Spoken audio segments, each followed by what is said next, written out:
Good morning, everybody. I was doing some Facebook stories. Stories? Yeah. Updating my Facebook story. So I was telling them about the Bible reading party that was about to get started. Had me a little Beyonce move going on, everything. Ah. Huh? Oh, that's so cool. Ah. Anybody know what the life lo-fi? Anybody here know what lo-fi is? Lo-fi is kind of like a chill, hip hop, jazzy type of relaxing music that that people play while they're studying or doing homework or something like that. Anyways, there's a YouTube channel called Chilled Cow. Chilled Cow, y'all can look that up. And it's family friendly music. It's just chill, hip hoppy type of jazz kind of chill music. And there's this girl that is an animated girl that plays in the background, and all she does is study. And it's kind of a meme or kind of a pop culture thing, whatever. Anyways, my daughter, as you guys know, my daughter, or maybe you don't know, my daughter is an amateur artist, and that's so funny. I guess she sent this to me at 5:44 in the morning. What are you doing up that early? This is not the chill girl that you will find in the video, but this is my daughter's version of the chill girl. That's so cool. And she just sent me a message, well, this morning. This is me as the lo-fi girl. Look, should I polish it up or do it on paper? Do a quick, do a quick share. Oh, isn't it cute? Y'all check out Chilled Cow whenever you get a chance. It's some pretty good music to listen to while you're doing housework or, studying or doing something. It's cool because it doesn't have lyrics to it. It's just nice music. And my daughter made that her own version of it. That's so cool. I'll send her a message. I just happen to look at that right now. But let me say hello to the beautiful people in here. Don't tell her I showed you because sometimes she gets sensitive about her art. She'll be like, I don't want the world to see it. It's for me. So don't tell her I showed you that, okay? Hold on, let me get it together. Let me get it together. I'm not throwing off like yesterday. I'm gonna get it together today. The time is 7:18 a.m. Central Standard Time. That's Texas time, y'all. It is Thursday. It is Thursday, and it is now May 21st, 2020. Let the Bible reading party start. I think I'm going to use this more and more and more. Take one. Yes. So today is Thursday, Thirsty Thursday, Thirsty Thursday. It's May 21st. Everybody, we come because we are thirsty. I don't know. Anyways. Oh yeah, Thursday 21st. That's cheesy. The point is, this is my Bible. This is what I'm going to read. This is the New Believer's Bible. I know I'm showing it real quick. Don't worry about it. The link is in the description. If I need to figure out something, I will either Google it or look at my compact Bible dictionary. Bam! Nelson's compact dictionary. Description to that in the link to that in the description. Oh, I don't even have my Kindle book pulled up. What's going on? Because I was working on some other stuff. I actually, you guys probably don't know or care, but it's okay. I'm going to tell you anyways. I normally have on my phone like 30 tabs open. And I normally have on my laptop like between about 10 tabs open. And yesterday I did real good.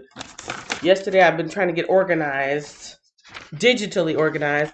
I got some to-do lists, I got some websites to check out, I got some other stuff, and I'm trying to put it all in one place so my laptop won't be so slow. So I got rid of a lot of tabs that have been open. I got rid of a lot of tabs that have been open on my phone. I saved them so I'll go back to them later. And then I do go back to them, but it just, after a while, it gets to be like, at one point I had 50. I had 50 open on my phone because I'll do something. Maybe I'll be at work, so I have to put my phone down, go back to work. Then by that time, something else is on my mind, so I look up something else or whatever. And it's an unfinished thought. It's an unfinished project. So I'll leave that tab open. And it's mostly business related stuff dealing with my channel, stuff I'm researching, stuff I'm trying to figure out. So I can't just close it out because once that thought is gone, I don't, I'll lose it. So I'm trying to write it down. I'm trying to write it down in I got my planner out here, putting some websites in the back of my planner. So no matter what happens digitally, I will have it on paper, and I'm probably going to save it in one more place. I know you guys are like, what is she talking about? I'm just saying, my Kindle tab that I'm about to do a screen share, bam, that screen share that I just did. The reason why I wasn't ready and open is because I got rid of a lot of my tabs. I got rid of a lot of my tabs that are usually open, including my Kindle.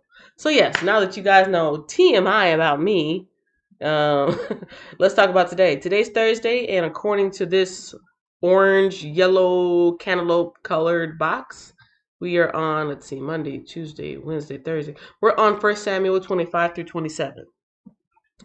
So let me see if I can. See, sometimes it'll let me zoom in, and sometimes when I try to zoom in, it'll just turn to the next page. It won't let me zoom.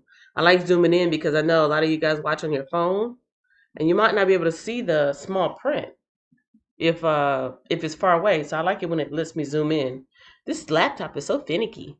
Anyways, so here we go. 1 Samuel 28, 25 through 27 today, finishing up Samuel tomorrow. Look to the right, not your immediate right, but the right on the screen, and you will see the checkpoints. Checkpoint for today. A king's armor. We already talked about that when Saul first met little boy David, little David, little old Davy, and Jesse's son, and he was gonna fight Goliath in the war, or rather in a battle, and Saul gave him his king's armor. So he got that. Check.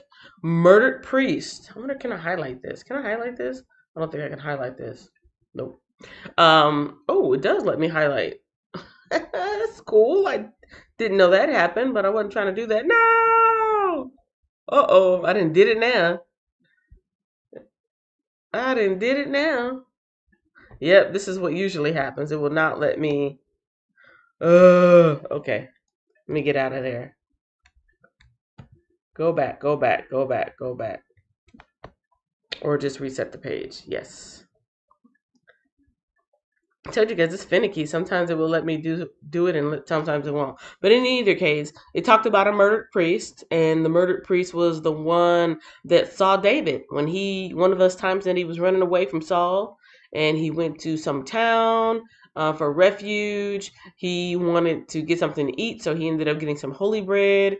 He wanted something to protect himself, so he ended up getting this sword, not just any old sword, but the sword of Goliath, and somebody from Saul's posse, yeah, somebody from Saul's posse saw him while he was there. Didn't say anything at that moment, but later on when Saul asked about it, like, hey, David's getting away and nobody seems to be able to, put a finger on him. Then all of a sudden somebody speaks up and, oh yeah, I seen him at this one town, and the priest helped him out.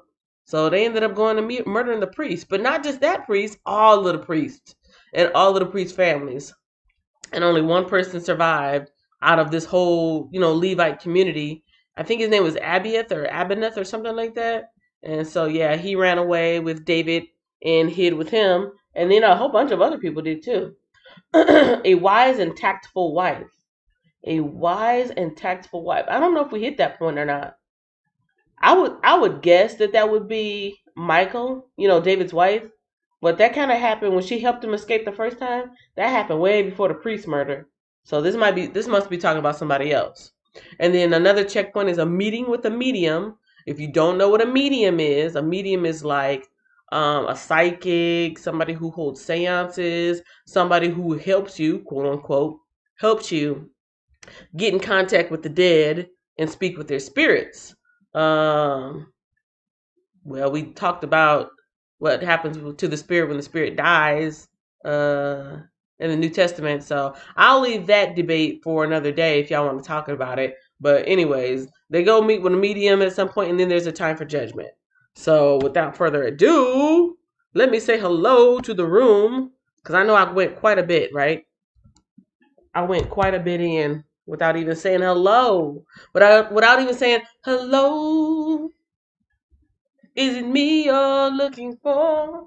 Now, depending on your generation and your exposure to pop culture and music, you might have started singing Adele when I said hello. Or you might have been thinking about Lionel Richie, which is who I was thinking of as generational differences. Yeah. Okay, so let's say hello.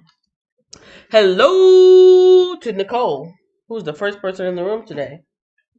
Good morning, 40 fam. And she said it just like that, with her eyelashes fluttering on her face like little butterflies. Nicole also says, bless the like button. Yes, bless the like button. Please bless the like button. It helps me out so much. Laverne Dorsey says, good morning. And she was yawning probably. Well, I was anyways. Life of Key says, good morning, everyone. Eva Frazier says, good morning, everyone. Mostar Art? What? Good morning, Mostar Art. I believe, yes, I believe you are new here. And we don't take new people lightly here in the Fort Worth Vloggers blog. There's a certain thing we do to new people that come to the live stream. So I hope you're ready, partner, because you're new. And if you're new, you're gonna get something.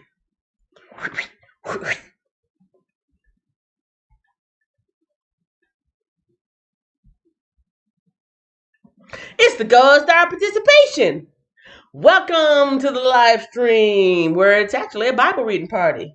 Oh yeah, it's a Bible reading party. We about to get it started. Oh yeah. So welcome, Mostar, welcome.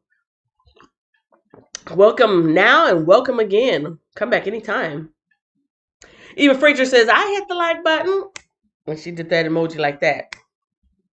Eva Frazier says, enjoying the beautiful clouds. The right way's in the house. Good morning. Good morning again, rather. Good morning. What is your favorite part of the chat so far? Do you have any questions? Might play that for my son. I don't remember what I said. I have a very, very short-term memory, so I don't remember what I said, but yeah, you should chat. You should definitely play that for your son and let me know how that works out. I don't know. I don't remember. Good morning. I'm at work trying to make that double money. The Wiz, you're always at work. The Wiz is the hardest working moderator on and offline. That's what I'm talking about. The Wiz also says, oh, I went too fast. Good morning. Okay, the Nicole says, wow, that's amazing. Mostar says, wow, she did very good. Yeah, she did. Oh, talking about my daughter's Earth Day. Yes, I thought it was quite nice. I'm oftentimes surprised by her maturity and sophistication in her art. Yes, have to get it while it lasts. And then there's the Nightbot saying, after the live chat, go check out what's new at my 40 Fam Facebook fan page. Have you guys actually done that? Have you? Be honest. Have you actually checked out the Facebook fan page? You have no excuse. The link is right there. Click the link. Inside joke, you'll never get it. Well, somebody might. Anyways, I want a picture of myself. Can baby 20 make one for me? You know what? Artists are very sensitive about their work. We'll have to come to some type of agreement, talk to her agent, figure out a commission fee. I have my people call your people. I'll be her first customer. That's me giving out the Gold Star participation to Mostar. That picture is definitely a vibe. Yeah, it does, doesn't it? I like the medium. It's a digital medium, but you can tell that it almost looks like paint or maybe marker, like the thickness of the color line stroke. I was saying I might play the music cow. Yes. Okay. Right. I'm glad you reminded me because I said it's not so much that I have a short attention span, and I refuse to claim that I have ADD. I don't. But what I do have is a brilliant mind overflowing with creativity and thoughts and reflections on life and expressions of different stuff and interacting, and there's always something going on in my brain. That is not ADD. That is creativity, my friend. That is energy. That is thoughts. That is so many things being processed. And so sometimes one thought will boop another thought out of my brain and boop something else out the way. And so it's constantly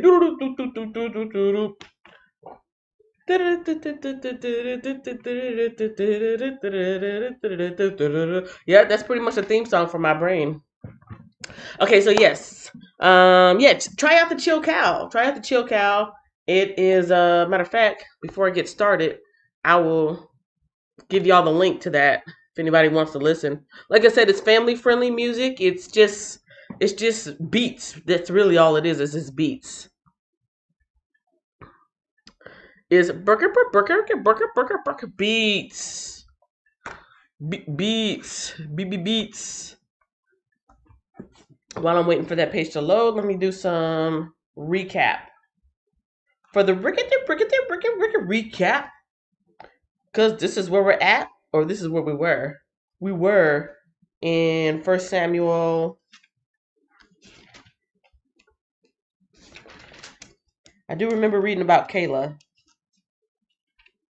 David at the cave, Kayla, or maybe it's called Keela. Hold on. I got too much going on. I'm trying to do this recap. All right. This is so unorthodox. I'm gonna show you the page and then I'll give you the link later. So this is what it looks like if you go on YouTube and you just type in chilled cow, one word. This is what you will get. Come on now, YouTube. Yeah, I know. That's what I want. All right, y'all see that? Can y'all see?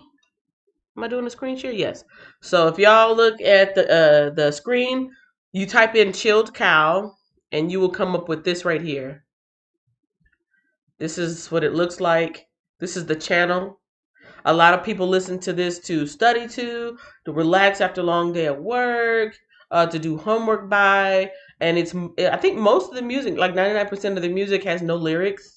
And so it's just something to keep your brain occupied, but not distracted. You know what I'm saying? Like occupied and relaxed, but not distracted. And that is that little thumbnail that you see right here, the picture on the front, the cover. That's the only thing that's in the background. It's a video and it's on a loop. It's a video on a loop, and the young girl is studying, and she's writing something in her notebook, and there's a cat. I think sometimes the cat like waves his tail or wags his tail, and that's it. It's just a loop. So if you look up at the screen, you won't be distracted because it's the same thing over and over again. And then the beats are like really chill. So anyways, that was that. Matter of fact, that would even be good Bible reading music. You know, if you're just if one of the reasons that you don't read the Bible is because it's kind of like every time you read, you start to feel sleepy, your eyes get heavy, all these big words, you don't understand it. Try doing something like playing classical music in the background, or maybe something like chilled cow, like really low. Because you know your brain is in two halves. You got the left side, the right side, the creative side, the logical side, all these different functions that go on. So you can keep part of your brain busy with the music while the focusing part of your brain is, actually working. So that might help you out. And it might be soothing to babies. You just got to make sure you kind of have it like low in the background. And yeah, that's chilled cow. Ooh, excuse me. That coffee makes me burp. I'm going to do a quick copy paste here.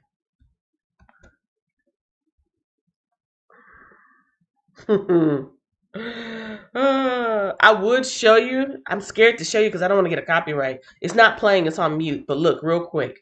I'm going to count it off. 1, 2, 3, 4, 5, 6, and I'm gonna cut it off. Bam, just like that. Because YouTube is real funny about sharing other people's stuff, using other people's stuff, and I don't know if that is copyright protected or if it's in the Creative Commons, but I just wanted to show you what it looks like. And I did copy paste. I did copy it. So if y'all want to go check it out, don't leave me right now. But just know that I just now put the Oops, I probably should have put chilled cow channel link. Yeah, don't leave me right now, y'all. But the link that I just dropped in the chat, if y'all want to go there and listen afterwards, you can copy paste it, right click, copy it for later, and then or just click right on it. So yeah. Anyways, enough of that. Yeah, I'm pretty sure. I'm pretty sure their stuff is copyrighted because the musicians, they have to get paid. Okay, this is the recap. This is what happened yesterday. We were reading chapter 22, 23, 24. I'm glad that everybody came back for more. I'm reading the Bible, not trying to start libel. Every time I read it, everybody says, yay. Okay, so chapter 22 was David at the cave of Adullam. That's the place where he ran away, the place of refuge where he was, trying to get away from Saul. That is also where, what's his name? Abiath. Oh no, that was before. So the cave was before. I said that wrong. The cave was before. The slaughter of the priest was next. David protects the town of Keilah. After that, David hides in the wilderness. After that, this is all chapter 22, 23, and 24. David spares Saul's life. Because remember, at this point, Saul, he's spending every waking hour, every little bit of brain power, hyper focus on getting David. Gotta get David, gotta get David, gotta get David, gotta get David. And at one point, he goes into a cave, not realizing that David and his crew are in there, probably like a huge, huge cave. And Saul comes in. It says he relieves himself, which kind of sounds like he was going to the bathroom. Like, I don't know, number one or number two. Or maybe he was resting. But in either case, while he was taking care of business, David went up to him, somehow unseen, unheard, and shoot, cut a piece of his robe off. If you close enough to cut off a piece of somebody's clothing, that's too close for comfort. What they call it, that's striking distance, right? So they waited because David's people were like, dude, kill him, kill him. He's been pursuing you all this time. This is your chance. Get him. And David didn't want to go that route. Let me know in the chat why you think David didn't want to go that route. Because, I mean, think about it. This is years and years and years and years of somebody coming at you and they're trying to kill you and they're just accusing you of all this crazy stuff. That's not happening because they are losing their facilities. Saul was suffering through bouts of madness because once the Spirit of the Lord left him, he began to suffer depression and some other things. So here's this person that's coming at you. You finally have this opportunity. You are within striking distance. Why would you not take it? Let me know in the comment section. Let me know in the comment section why you think he didn't kill him. Because he could have been done. After all, David was anointed to be king. What is anointed? I'm glad you asked. Well, Samuel, remember little baby Sammy? I keep calling him baby Sammy. Remember baby Sammy was dedicated to the temple, and once he grew up, he became a priest. So he took some holy sanitizer. No, he didn't take sanitizer. He did take some holy oil though. It was like olive oil. Bloop, bloop, bloop, bloop, bloop.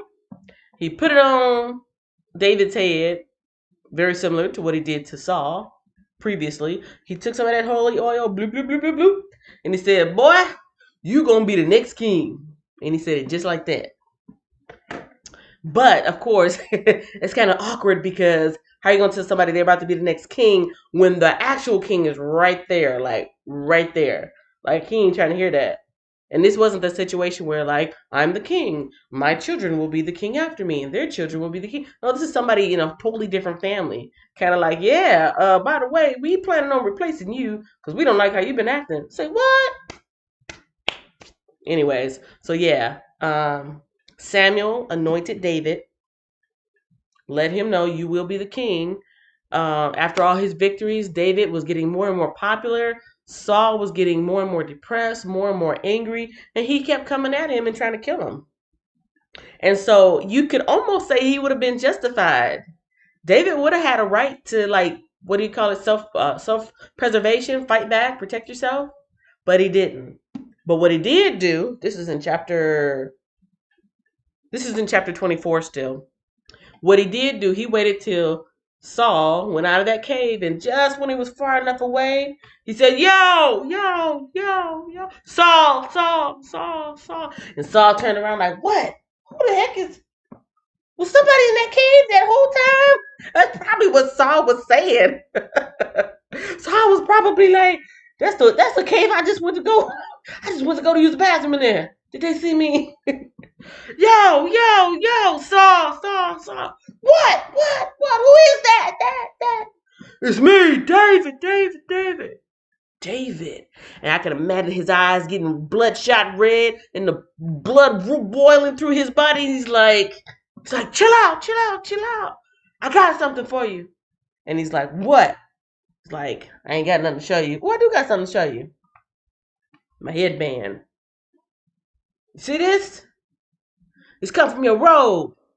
And Saul probably looking like, whatever, dude. And he looked down and he see a piece of his robe going.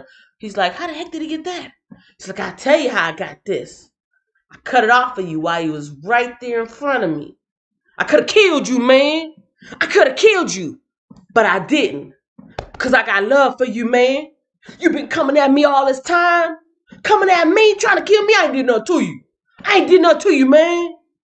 But look, I could have taken your life. Just like that. But I didn't. I'm going to be the next king. It's time to sit down. Well, they didn't say it like that, but it could have went down like that, right? So at that point, Saul is like, wow, this is truly a sign from the Lord that my time has come to go to the wayside and let this new person come in. And pretty much at that point, the only thing Saul said was, David. What? When it's your time to be king. Take care of my family. And that's how that played out in chapter 24. So here we go with today. We're in chapter 25. Before I go on with the Holy Scripture, let me check in with y'all to make sure you're still awake. Because sometimes y'all fall asleep on me. I mean, for real. I'll be asking a question, and I'm like, yes, and all I hear is creak.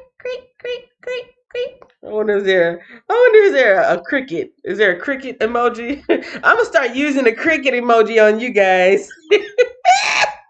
Well, there is one. This is what you guys do sometimes. Now I'm just playing because I know some of you guys are either working. Sometimes people are driving. Some people just have me going just for support. So I do know that. I'm just playing. But yeah. This is what I'm going to send you guys the next time y'all fall asleep on me. I'm going to send that cricket out. Matter of fact, let me copy paste it. Anyway, let me say hello to everybody who's in the room at this point so we can get started with today. Because all of that from this point on, that was just a recap. That's just what happened yesterday. Today, from this point on, we're going to be going to 25, 26, 27. What's your favorite part of the live chat so far? Says the Nightbot. After the live chat, go check out what's new at My 40 Fam. We'll see. I'm going to go over there and check too. Chilled Cow channel link. Interesting. Thank you 40 and 20 for sharing that site with me. I saw this scene in the TV show, The Bible. What? Okay. The TV show. Is it a TV show or is it like a Netflix thing? Or is it an Amazon Prime thing or what? That'd be interesting. Yep, and there's the crickets. So I've asked at least 2 or 3 questions already, and nobody answered. So creak. That's gonna be my new thing. Creak.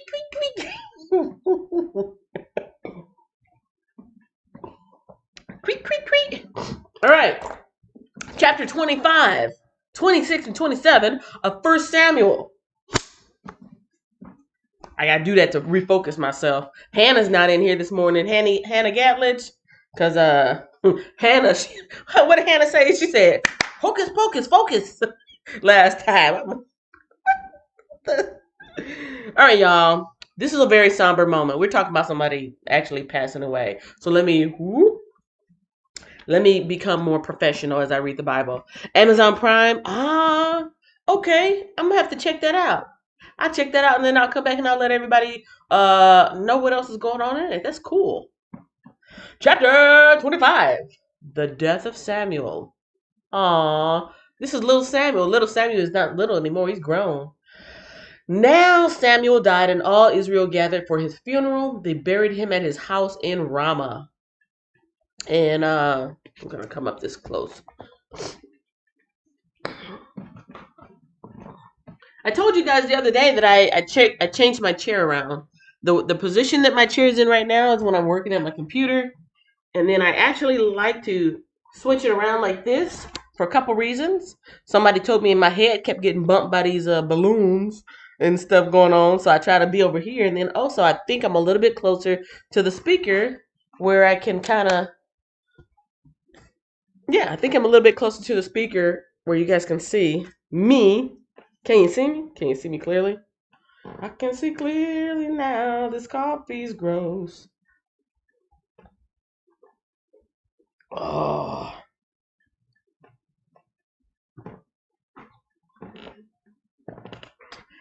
They are overpriced, but Starbucks got it going on. That's all I gotta say. You can't make everything at home. Yuck, yuck, yuck, yuck.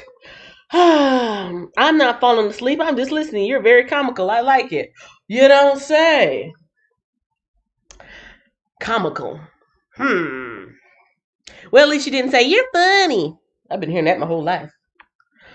All right, chapter 25. The death of Samuel. Now Samuel died, and all Israel gathered for his funeral.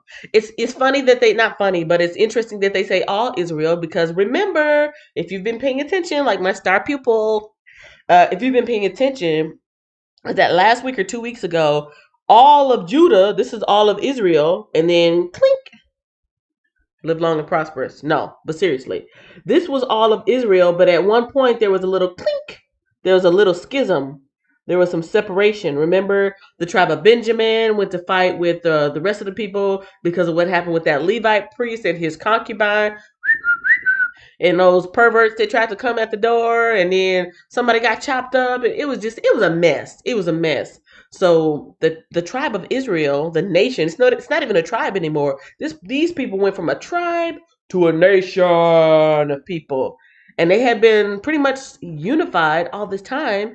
But then that incident happened like a couple weeks ago. In our time, it was probably years ago for them. And then Israel went from this one nation to click. We got Israel, and then we have Judah. So Judah's at the south, Israel's at the north. They're the same people, but they kind of got divided.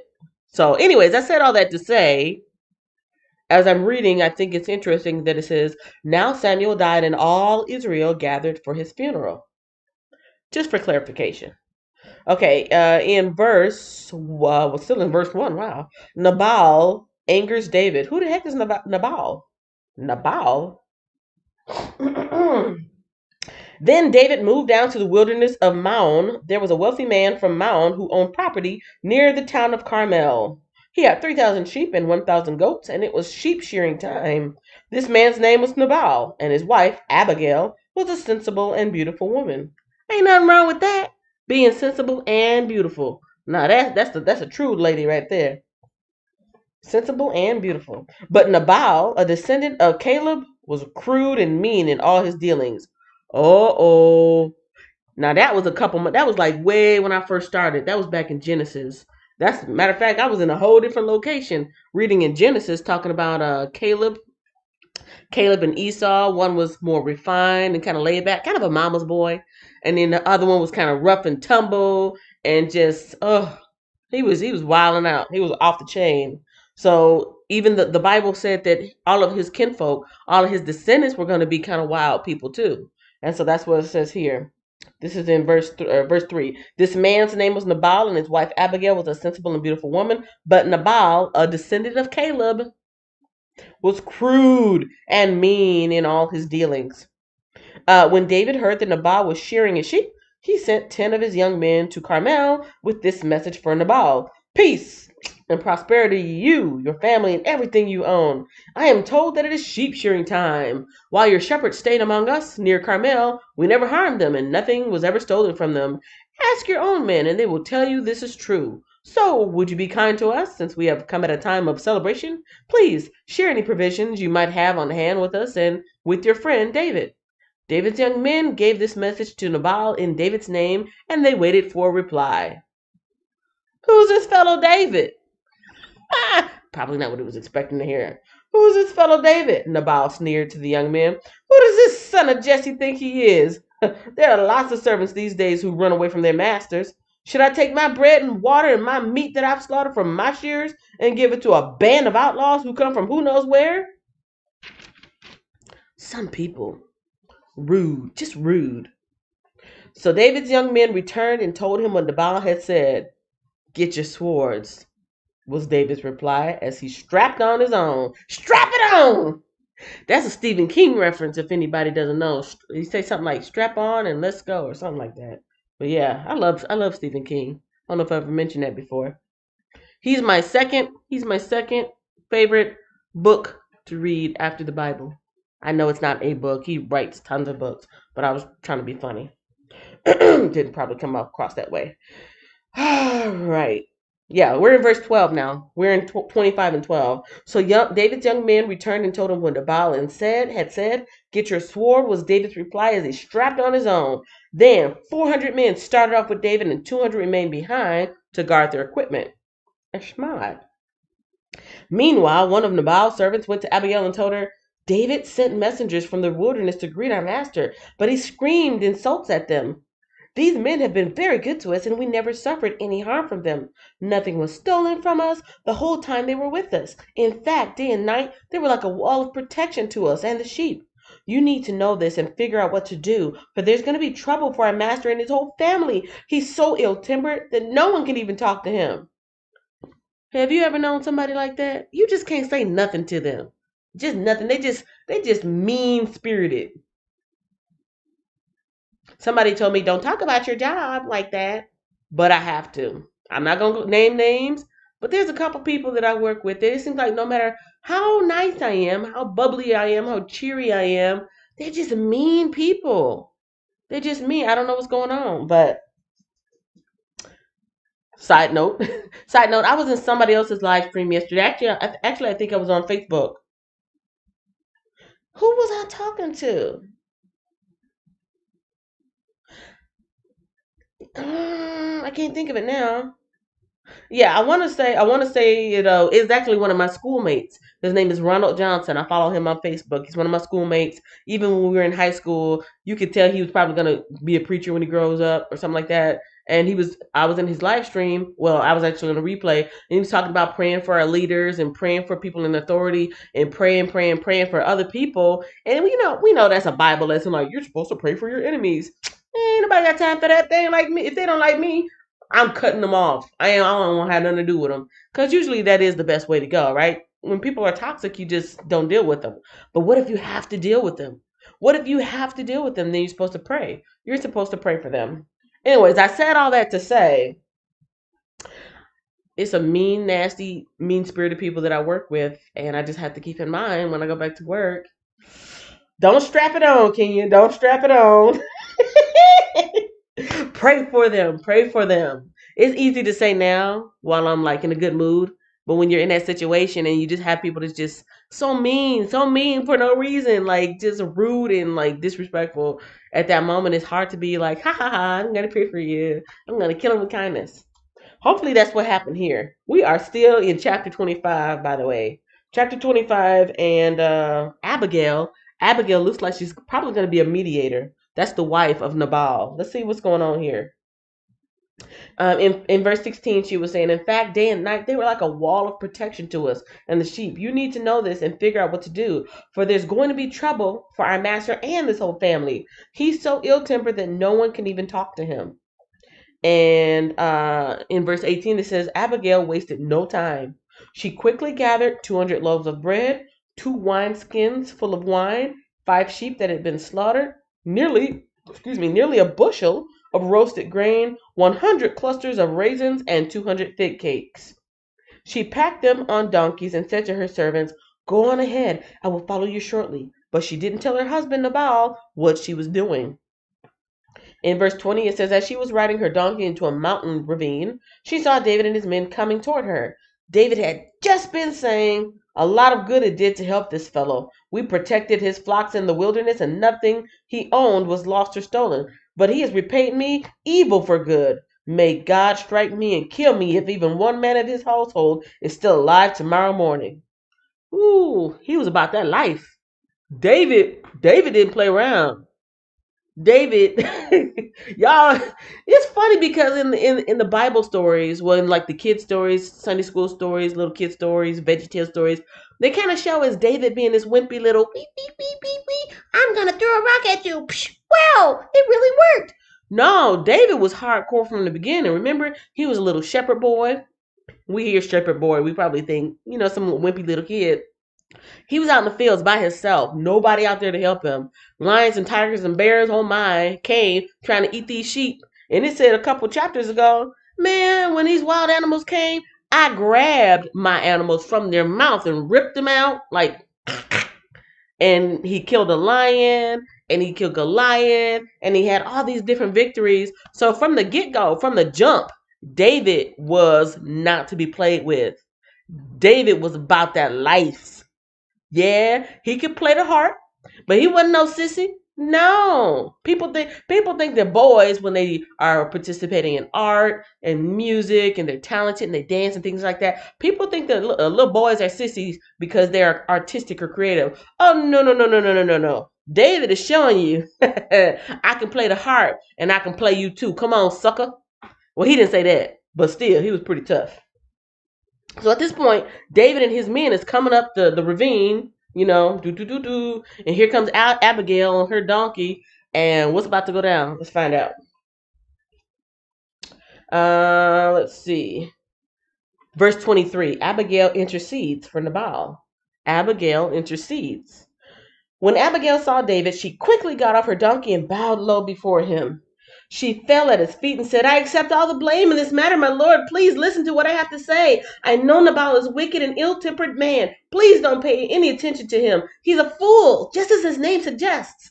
Oh, dang. But I never even saw the young men you sent.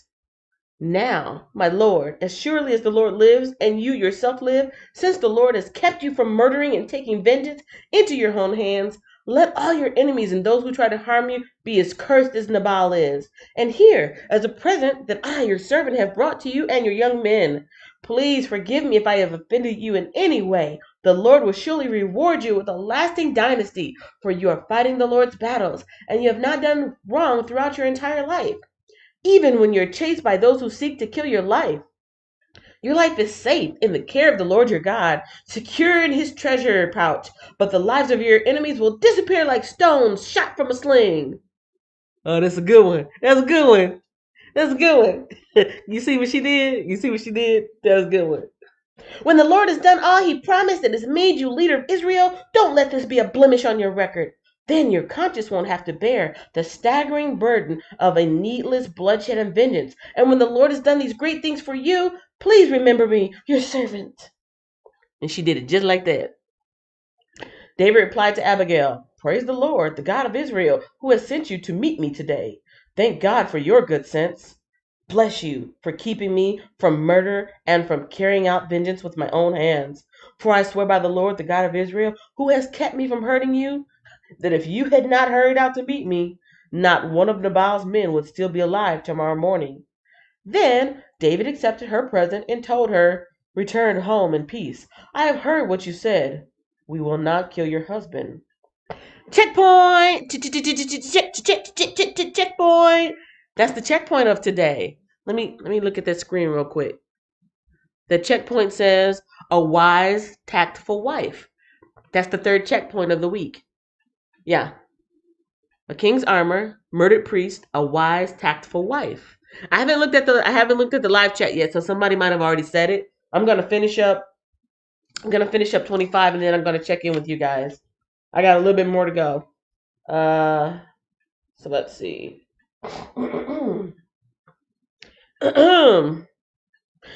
Verse 36. When Abigail arrived home, she found that Nabal was throwing a big party and was celebrating like a king.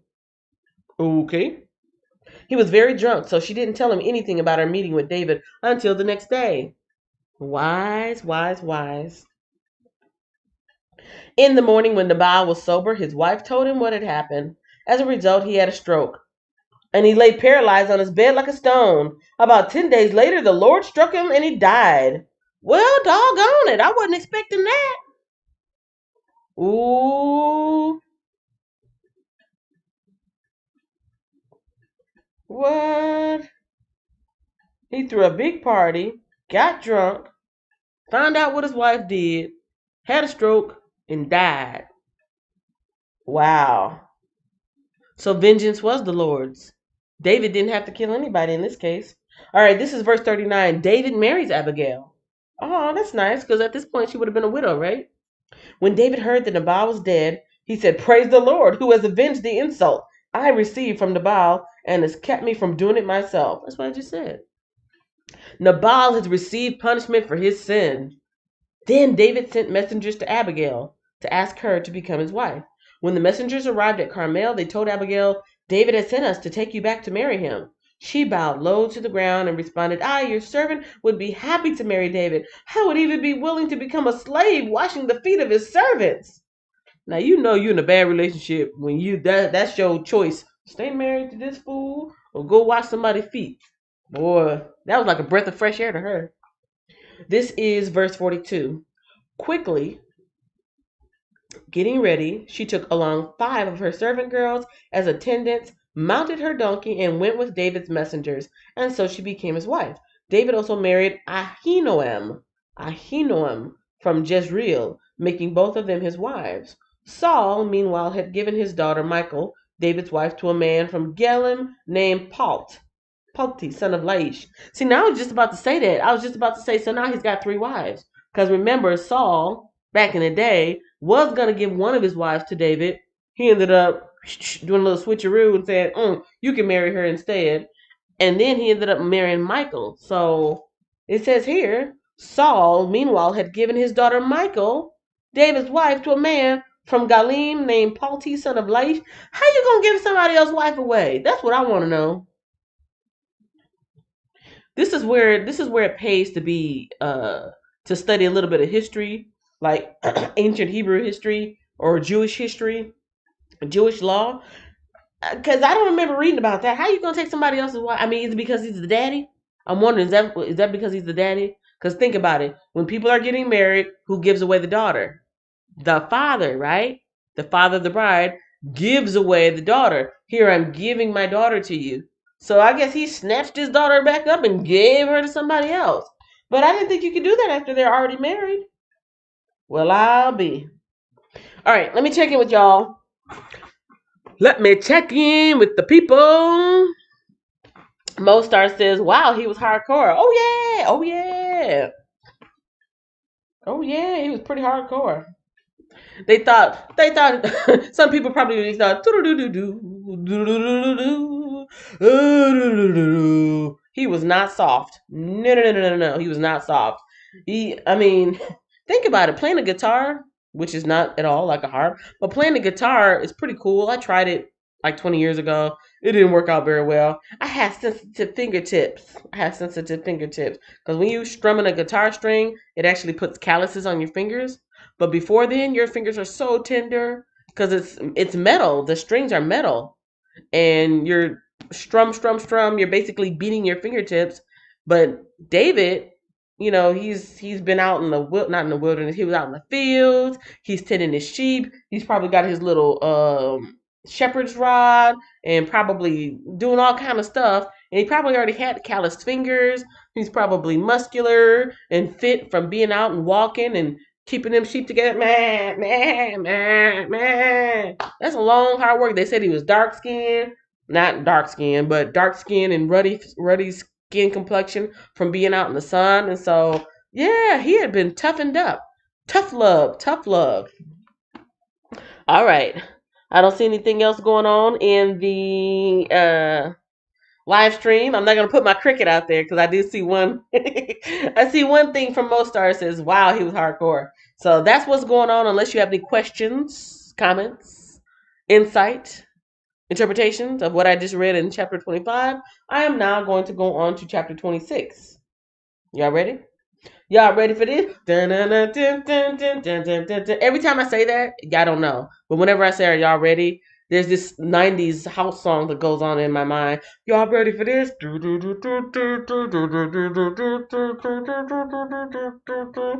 I have so much going on in my mind. I've said it before. Maybe I haven't said it. It's just one of the reasons I don't listen to the radio. I don't listen to the radio because there's always so much music going on in my mind, and plus I don't trust it. Check that video out. I got it. Well, I don't listen to the radio, and I don't watch TV because like there's always different shows going on in my head. Always. Oh, my brain is overflowing with thoughts. It's amazing. Chapter 26. David spares Saul again. David spares Saul again. But before I do that, I'm going to drink a little bit of water.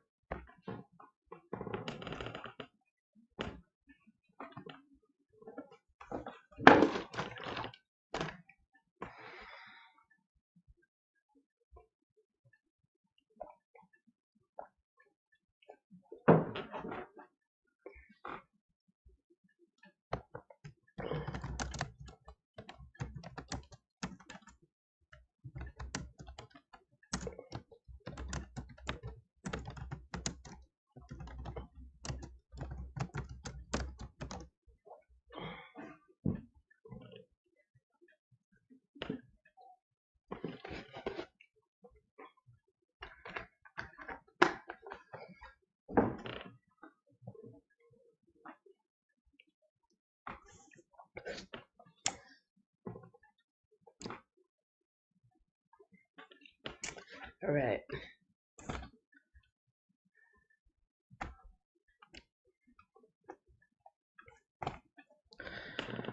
All right, some of you may have experienced an ad pop up at this point, either on the replay or in the live chat. Now that I am monetized, I will be using that button sparingly. And basically, I think when you first come in, there's probably going to be a commercial playing or an ad playing. If you guys watch it all the way through, I am much, much grateful for it. I'm obliged because those ads that you watch, you don't have to click on them if you're not interested. But when you guys do watch the ads, it does help to financially support the channel. And I got a little button here that I can push from time to time if I'm ever taking a break or maybe you got to go do something.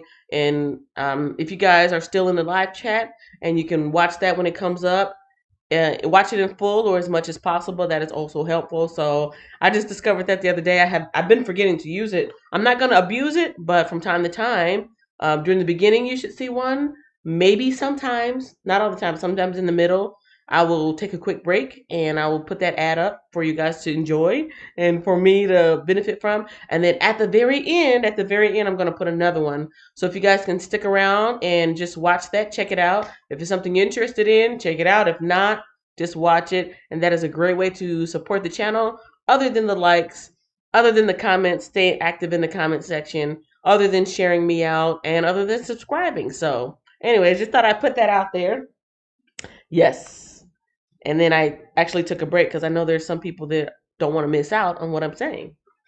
In any case, we are now in chapter 26 where David spares Saul again. Y'all ready for this? Now, some men from Ziph came to Saul at Gibeah to tell him David is hiding on the hill of Hakilah, which overlooks Jeshimon.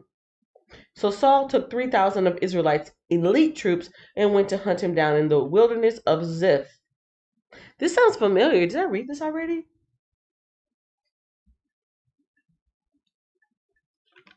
I think they must have gone to Ziph before, but this is new. Saul took 3,000 of Israel's elite troops and went to hunt him down in the wilderness of Ziph. Saul camped along the road beside the hill of Hakilah near Jeshimon, where David was hiding. When David learned that Saul had come after him into the wilderness, he sent out spies to verify the report of Saul's arrival. Verse 5, David slipped over to Saul's camp one night to look around. Saul and Abner, son of Ner, the commander of his army, were sleeping inside a ring formed by slumbering warriors. Who will volunteer to go in there with me? David asked Ahimelech the Hittite and Abishai, son of Zeruiah, Job's brother.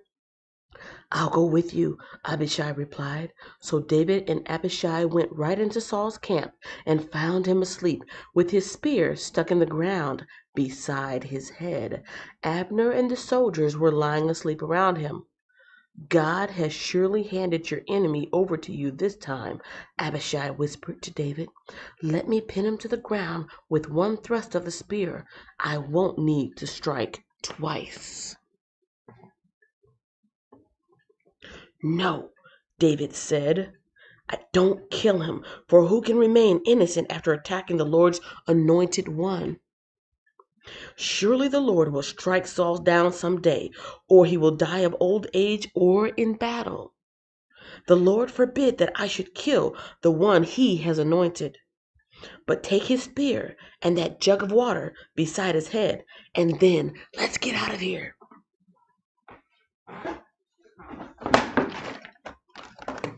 Perfect timing, right? Don't worry, nobody drinks from this except me. So David took the spear and jug of water that were near Saul's head.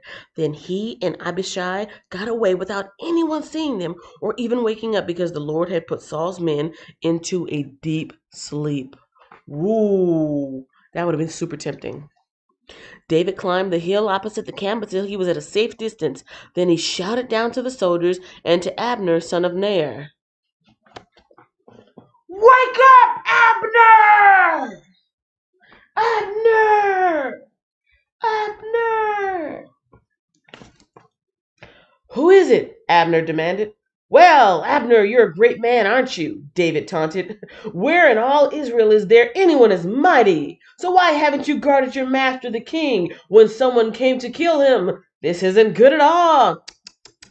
I swear by the Lord that you and your men deserve to die because you failed to protect your master, the Lord's anointed. Look around. Where the king's spear and the jug of water that were beside his head? He rubbed it in for real. Saul recognized David's voice and called out, Is that you, my son, David? Man, at this point, you better not call me your son. Don't call me your son. Trying to kill me multiple times. And David replied, Yes, my lord the king. Why are you chasing me? What have I done? What is my crime? But now let my lord the king listen to his servant. If the Lord has stirred you up against me, then let him accept my offering. But if this is simply a human scheme, then may those involved be cursed by the Lord, for they have driven me from my home, so I can no longer live among the Lord's people. And they have said, Go worship pagan gods. Must I die on foreign soil, far from the presence of the Lord? Why has the king of Israel come out to search for a single flea? Why does he hunt me down like a partridge on the mountains? Then Saul confessed, I've sinned. I'm a terrible person.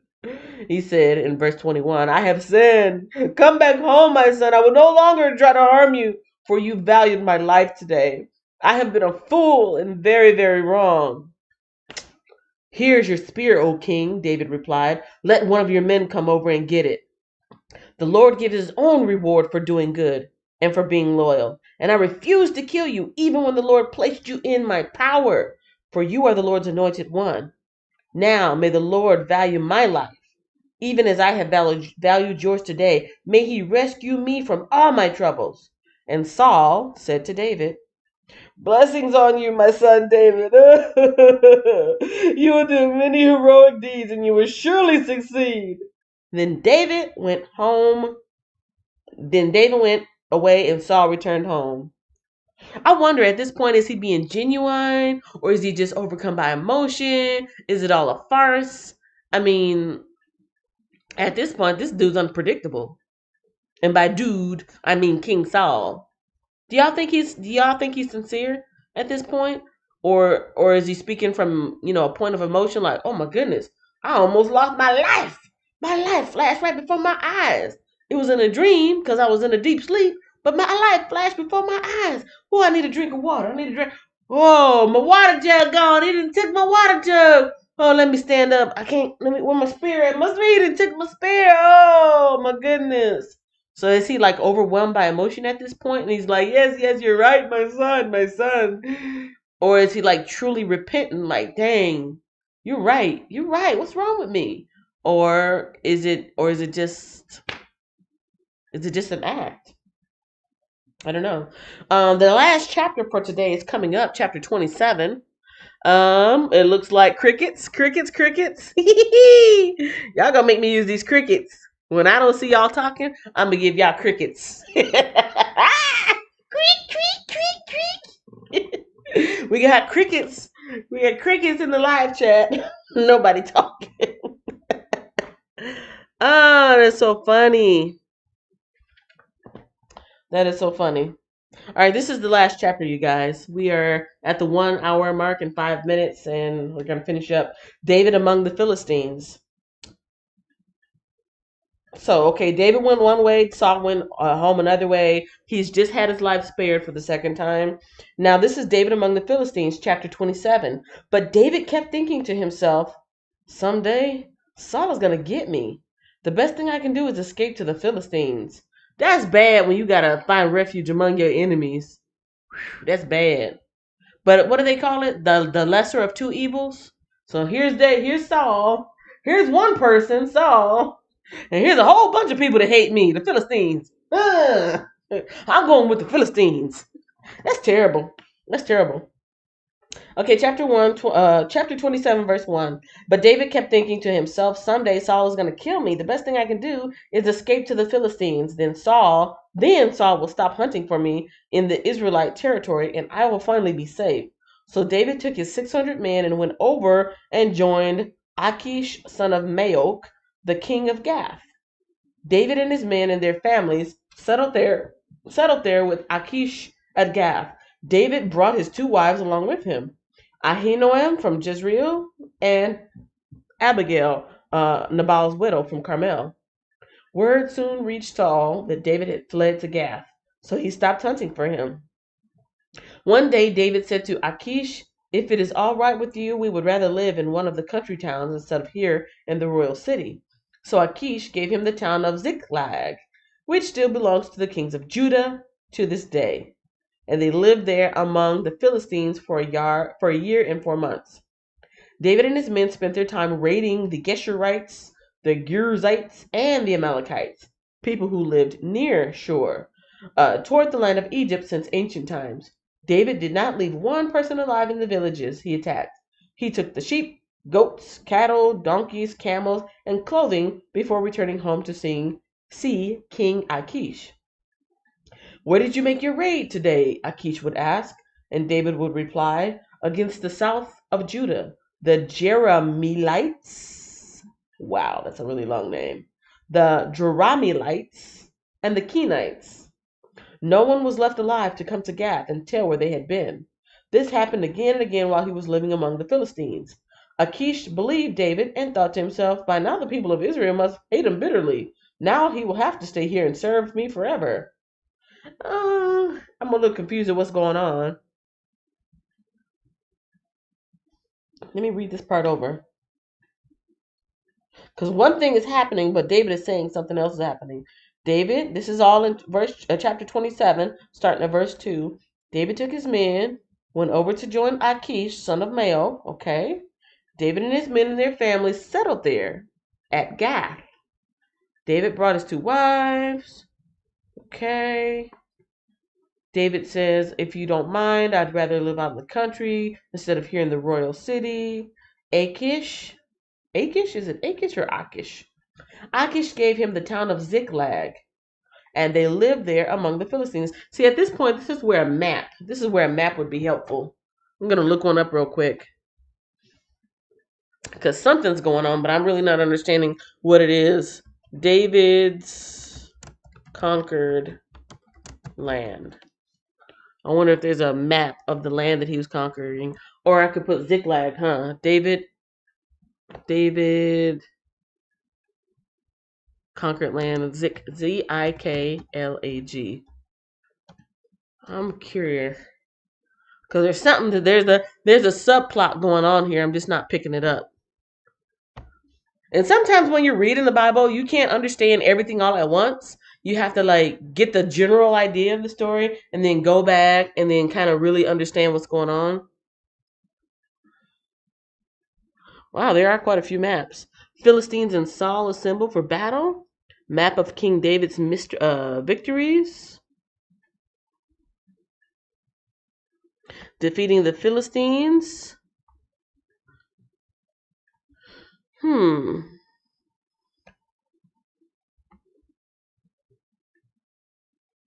I am going to pick a random map because I don't know if this is going to help or not. But I'm just trying to figure something out.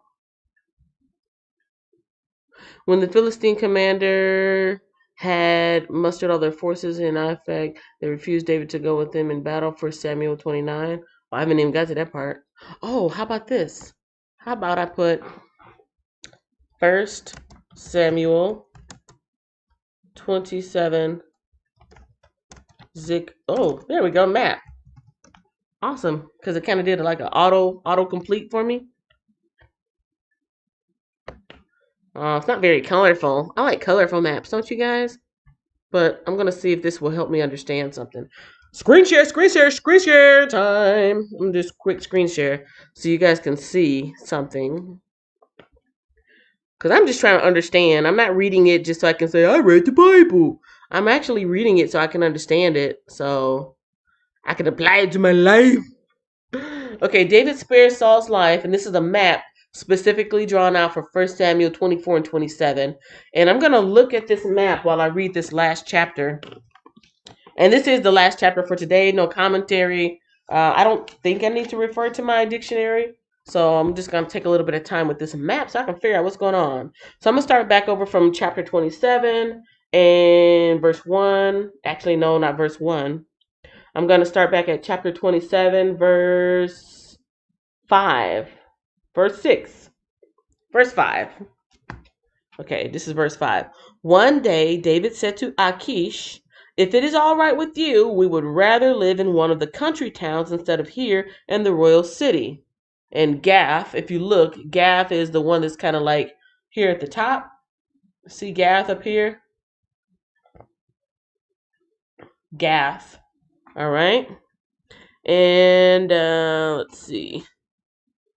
Verse 6. So Achish gave him the town of Ziklag. And Ziklag, it looks like there's two question marks. Is this Ziklag or is this Ziklag? I'm not really sure, but there are 2 points on here that it looked like, wow, that is quite a bit of space. That is quite a bit of space. That's like me. That's like me being here in Fort Worth and saying, "Oh, thank you, King, for letting me stay here in Fort Worth. I don't want to live here in the Royal City. I'm just gonna move out to Dallas," which isn't very far by car, but to walk that way, oh no. And these people were on foot, so they wanted some space. They needed some space. See that? Gath is up here. Ziklag is down here. All right, so verse 6, Achish gave him the town of Ziklag, which still belongs to the kings of Judah to this day, and they lived there among the Philistines for a year and 4 months. Verse 8, David and his men spent their time raiding the Geshurites, the Girzites, and the Amalekites, people who lived near Shur toward the land of Egypt since ancient times. I don't see that part on here.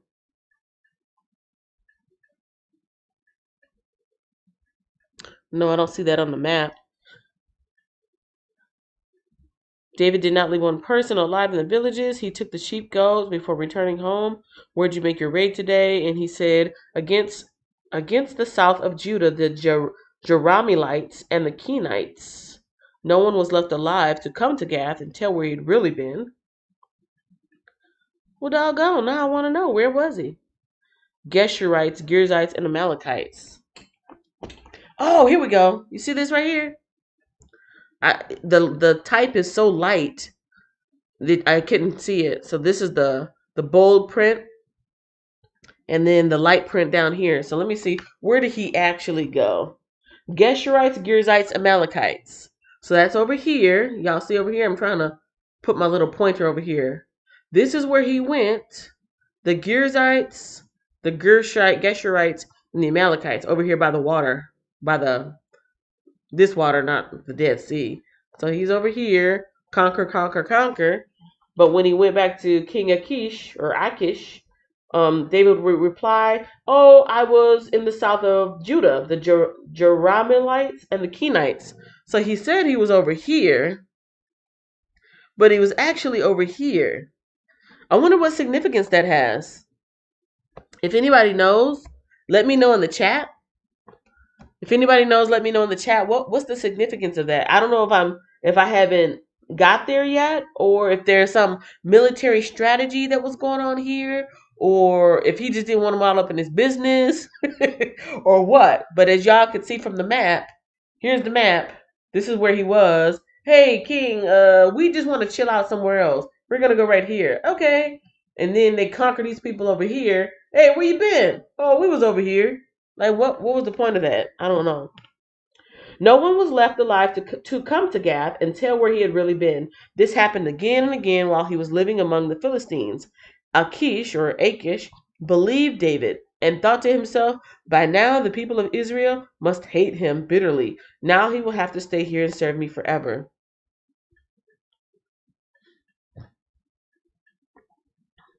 By now the people of Israel must hate him. So was he trying to give the illusion that he was fighting against his own people and like trying to conquer his own place instead of a new place? Is that what it was? He was kind of like making a facade, a backstory, a fake backstory of what was going on, so he could, really make a solid case to stay under this guy's protection. I wonder. Anyways, Saul contacts a medium. That's gonna happen tomorrow because I'm done for today. I'm done. I'm done. But other than that map, I am gonna look in my Bible dictionary real quick. Let me see anybody. Reality striking hard. That's what the word says. Reality striking hard. I don't remember what I said at this point. Oh, you're probably responding to the part where see, I gotta go back and think. You're responding to the part where I said Saul, when he's apologizing to David, was it real? Was he just being emotional, or was it a facade? You said reality was striking hard. Yeah, I think it would be. I think if that's like, I mean, think about it. Home invasion, nobody wants to experience that, right? You have a burglar and robbery where somebody goes in when nobody's home, take stuff. A home invasion is when somebody's still at home. Here you are, peacefully sleeping in your own home. You hear some glass break. What was that? You hear footsteps. What was that? You hear things moving around in your house. Your home is being invaded. Possibly your life is at stake, right? You come face to face with a person in your house that wasn't invited, and all of a sudden they run away.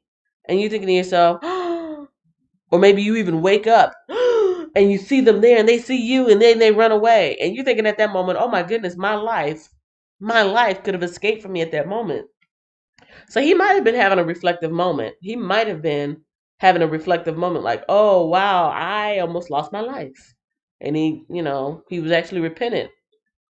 No, it was just getting good. Yes, yes. There are days I have, you know what? I'm not gonna come on here all holier than thou and oh da da da da da. There are times. First of all, Lord forgive me, but you already know my heart. There are times when I don't feel like coming on here reading. I'm tired. I don't feel good. My throat hurt. My nose all stuffed up. Y'all know how my nose gets. There are times when I don't want to read the Bible, but I'm glad that I'm taking time to do it. One, it's building my discipline for spiritual reasons and for other reasons. It's keeping me steady to do one thing, and then other times I do want to read the Bible. There are times throughout the day. It's so weird. It's so weird. There are times throughout the day where I'm like, it's kind of like when you watch a movie or a show or whatever, and then you randomly think about that show again later on, like, oh, that was a funny part when he did that thing, or oh, that movie show was good that I watched yesterday when that one thing happened or that one person said that, and you just have little flashbacks. Sometimes I have flashbacks of what I read, and I'm like, ooh, I should go read the Bible. Like, who does that, right? Who does that? But for real, like the more that I read the Bible, it becomes more enjoyable. And I said it before, like back when I was reading Deuteronomy and Leviticus, ooh, some of them parts was dry, dry, dry. Some of those parts in the Bible were dry. No, Numbers. It was Numbers, and I think Leviticus. Ooh, I would not have been mad at y'all for falling asleep because it was just fact upon fact upon fact. No plot, no interactions, no drama, no narration. It was just this happened and that happened, and it was just in the measurements, and they measured it out by this part, and 23 cubits by something. It was like so dry. I'm not gonna say boring. Some parts were boring, but it was kind of dry, and I'm like, ooh, I need some hot sauce and or ketchup because this is dry. But to me, the Bible is like, I like food. I'm a foodie. You know, I'm using a food analogy at some point. To me, the Bible is like a snack, dessert, dinner, a light salad, some soup, and Thanksgiving. At various points. Sometimes reading the Bible is like a snack. It's just a little bit of something like, oh, okay. Other times it's like dessert, like, woo, that was juicy. Ooh, wee. Sometimes it's a full meal, like, wow, that's really making me think. And, oh, okay, now I know where that comes from. I've heard that before. And it really makes you ponder and think. And it's kind of like life changing. Other times it's like a light salad, salad or vegetables. A lot of people don't like vegetables. They're just like, it's bland. Can we put some salt and butter on it or something? It's just, I really don't want to eat this. But it's good for you, but you eat it. Some people like salads. Most people don't like salads and green food and just plain steamed vegetables. Yes, some parts of the Bible are like steamed vegetables. And it's like, oh, I know this is good for me, but it ain't good. Ah! And you want to put some kind of flavor on it. Some parts of the Bible are like that, and then other parts of the Bible are like Thanksgiving, where it's a little of this and a little of that. And, oh, this too. Oh my goodness, wow! And you walk away feeling full. So, anyways, that's my little food analogy. And yeah, why am I saying that? I'm saying that because I don't remember why I said that. I don't remember why I said that, but the point is sometimes I don't want to read it, and sometimes I'm really enjoying it. Like today, this particular part of the Bible, Samuel is pretty good. Samuel has been pretty juicy. And yeah, I don't remember where I was going with that. I bet if I watch this on the replay, I'll see the point that I was trying to make, and then I'll see my tangent, and I'll see where I didn't come back. But I encourage everybody to read the Bible. I really do. You can get you a Bible story book where it just does the highlights, like this happened and this happened and this happened. But if you really want a full understanding, you kind of have to eat the whole thing, the salad and the soup. I mean, who eats soup nowadays, right? Sometimes I crave soup, sometimes, but usually when you're sick and you don't have an appetite and you're not trying to have all that, and it's like, oh, my stomach just ain't right. You just want some soup or maybe some Vernors. You want something light. So sometimes you just want a little piece of the Bible. You know what I'm saying? You might just be like, man, I'm not feeling the whole read a chapter thing. I just want to read a proverb or something to make me, boost me up for a little bit. And so you can jump in and read some proverbs, like a random proverb. Come on, random proverb. Hey, where's my random proverb? This is all New Testament, y'all. They lied. New Testament and Proverbs. Where's my Proverbs? Unless it's at the very beginning. Oh, you're making a lie out of me. You're making a lie. Unless it's somewhere in the middle. I bet they put it somewhere in the middle. I've never opened this up, so I've had it, but I've never opened it up. There we go. Proverbs at the end. Sometimes you might just want to be like, I just need a little scripture to get me through. And you can't really open up the Bible and be random. I mean, you can, but sometimes you just want to read something real quick. Oh, this is Proverbs 6 and 12. Some people are just troublemakers. They're always thinking up some crooked scheme and telling lies. They use secret signals to cheat people. They wink their eyes, shuffle their feet, point a finger. Those troublemakers are always planning to do something bad. But they'll be punished. All of a sudden, disaster will strike. They'll be destroyed and there will be no one there to help them. See, now that's relatable. That's relatable. That's from Proverbs. And you just want something just like, yeah, I need something to stick to me at this moment. And then sometimes you want to go the full Monty and jump into the Bible. I know I'm all over the place right now, but the point is, read the Bible. What was I gonna read? Ziklag. I don't think Ziklag is in here. But I'm curious. I'm curious to know why. Because I can make a guess. I can make a guess why David was not exactly truthful about where he had been conquering, but I kind of want to know the reason.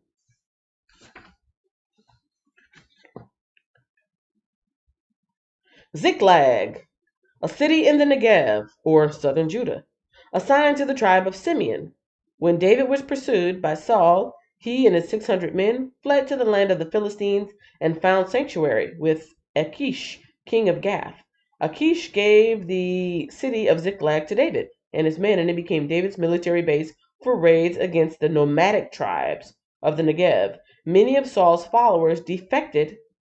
That means they said, "We ain't serving you no more. We're going to the other side." Defected to David and joined David at Ziklag. Ziklag is probably Tel Esh Shariah, about 20 miles south of Gaza. I still want to know, why did he lie? Why you gotta lie, Craig? Why you gotta lie? Don't lie. I'm gonna look that up real quick. And then I'm done. I'm pretty much done. So thanks to everybody who's still hanging around at this point. I know some of you come just for the word and they're like, I don't want to hear all that extra. But you already know how I am, so you get what you get and you don't throw a fit. Why did David lie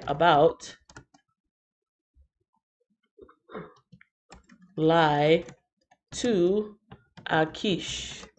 I'm just curious.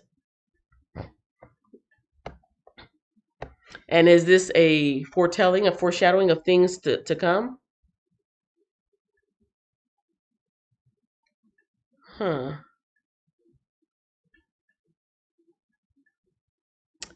I'm just looking at the search results at this point. BlueLetterBible.org, EnduringWord.com, FPCJackson.org, Lying Your Way Out of Trouble. Wow. Well, that's a nice title. And David would say against the southern area of Judah. David didn't lie to Achish because he was ashamed of what he did. He lied to gain favor. Okay. And David would say against the southern area of Judah. David didn't lie. Let me see. If I had found favor in your eyes, let a place be given me in one of the country towns that I may dwell there. Considering David's deceit. David feigns madness before Achish. Oh, that's right. This is the dude that he was acting crazy in front of. David feigns madness before Achish, son of Gath, in 1 Samuel. The purpose is to protect himself from being killed by his nation's enemies. Interesting. See, when you start reading the Bible and you actually start asking yourself questions, why did they do this and why did they do that and why, then you really get a deeper understanding. Oh, who's the Bible Project. I got that link in the description. I was telling you guys about the Bible Project. If y'all want to look some more into the Bible, I was listening to this while I was doing yard work last week, and I don't remember which video, but it said the people in the Bible, the characters in the Bible are not representatives of how to live your life. They're not. Almost everything in this Bible I've read, people have been lying, cheating, stealing, fornicating, doing all kind of crazy stuff. And it's supposed to be a reflection of who we are, how we are. This is a reflection of us.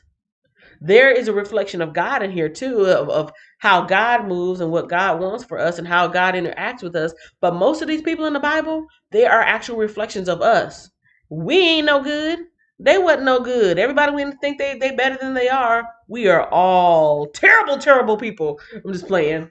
we're all good people. Most people have a good heart, but at the core, everybody has something deceptive in their mind, something dealing with some type of sin. And y'all know there's like 7 sins. I won't go off into that, or will I? But yeah, it was talking about how the Bible is not a guide of how to live. It's a guide of how not to live. Look at all these people. David lying, Saul going after people and trying to kill them, and all these bad things that people are doing, harmful, sinful things, is basically showing us a reflection of ourselves just in a historical tense, and how God reacts to us doing all this crazy stuff, and how we redeem ourselves or how we become redeemed through Jesus. So that's that. But I'm going to read this real quick. This is from fpcjackson.org, Lying Your Way Out of Trouble. Now turn with me to, this is somebody's sermon. I'm not going to read all the sermon. I am not reading all of the sermon. Here we go. Does David consort with the enemy? Is David a murderer? Wow, these are some good questions. Is David a liar? Is David guilty of treason? Okay, yeah, this is a little too deep. This is a little too deep. But anyways, I'm not gonna read any of that. But I'll just stick with the heading, the little do a screen share. Right here, I'll show you. All I did was type in, why did David lie to Achish? That's what I did. Why did David lie to Achish? And these are the results that came up. And it's pretty much saying he lied to gain favor. He lied to gain favor with Achish. I don't know what he was trying to do exactly. I'd have to study it a lot more. But he kept lying and going from one place and saying he was in another place.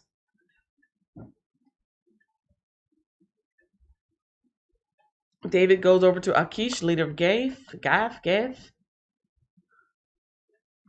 Then David arose and went over with the 600 men who were with him to Achish, the son of Maok, king of Gath. So David dwelt with Achish at Gath, he and his men, each of them in his household, and David with his 2 wives. Blah blah blah blah. It was told to Saul that David fled to Gath, so he sought him no more. David becomes a bandit. David said to Achish, if I now found favor in your eyes, let them give me a place in the town of the country that I may dwell there. For why should your servant dwell in the royal city with you? So Achish gave him Ziklag that day. Therefore Ziklag had belonged to the kings of Judah. Now that time David dwelt in the country of the Philistines was 1 full year and 4 months.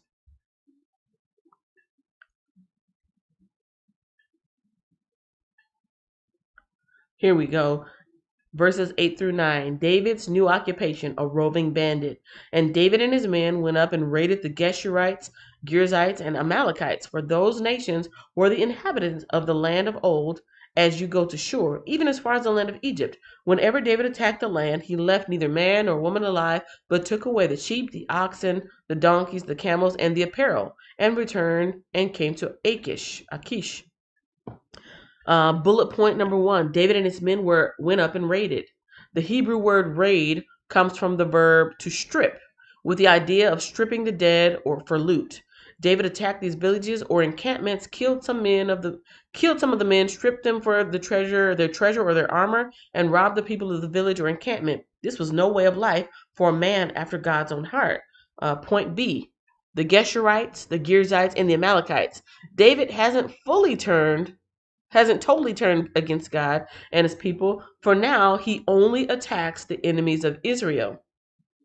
This probably gave David some comfort, but it is a small consolation to know that you aren't as bad as you could possibly be. Point C, he left neither man nor woman alive but took away. Even though he attacked the enemies of Israel, David was nothing more than an armed robber and murderer. He killed all the people of the village or encampment, took the spoil, and did it without the approval or guidance of God. He now fought wars for profit instead of for God's honor. What? David lies to Achish. Then Achish would say, where have you made a raid today? And David would say, against the southern area of Judah, or against the southern area of the Jerahmeelites, or against the southern area of the Kenites. David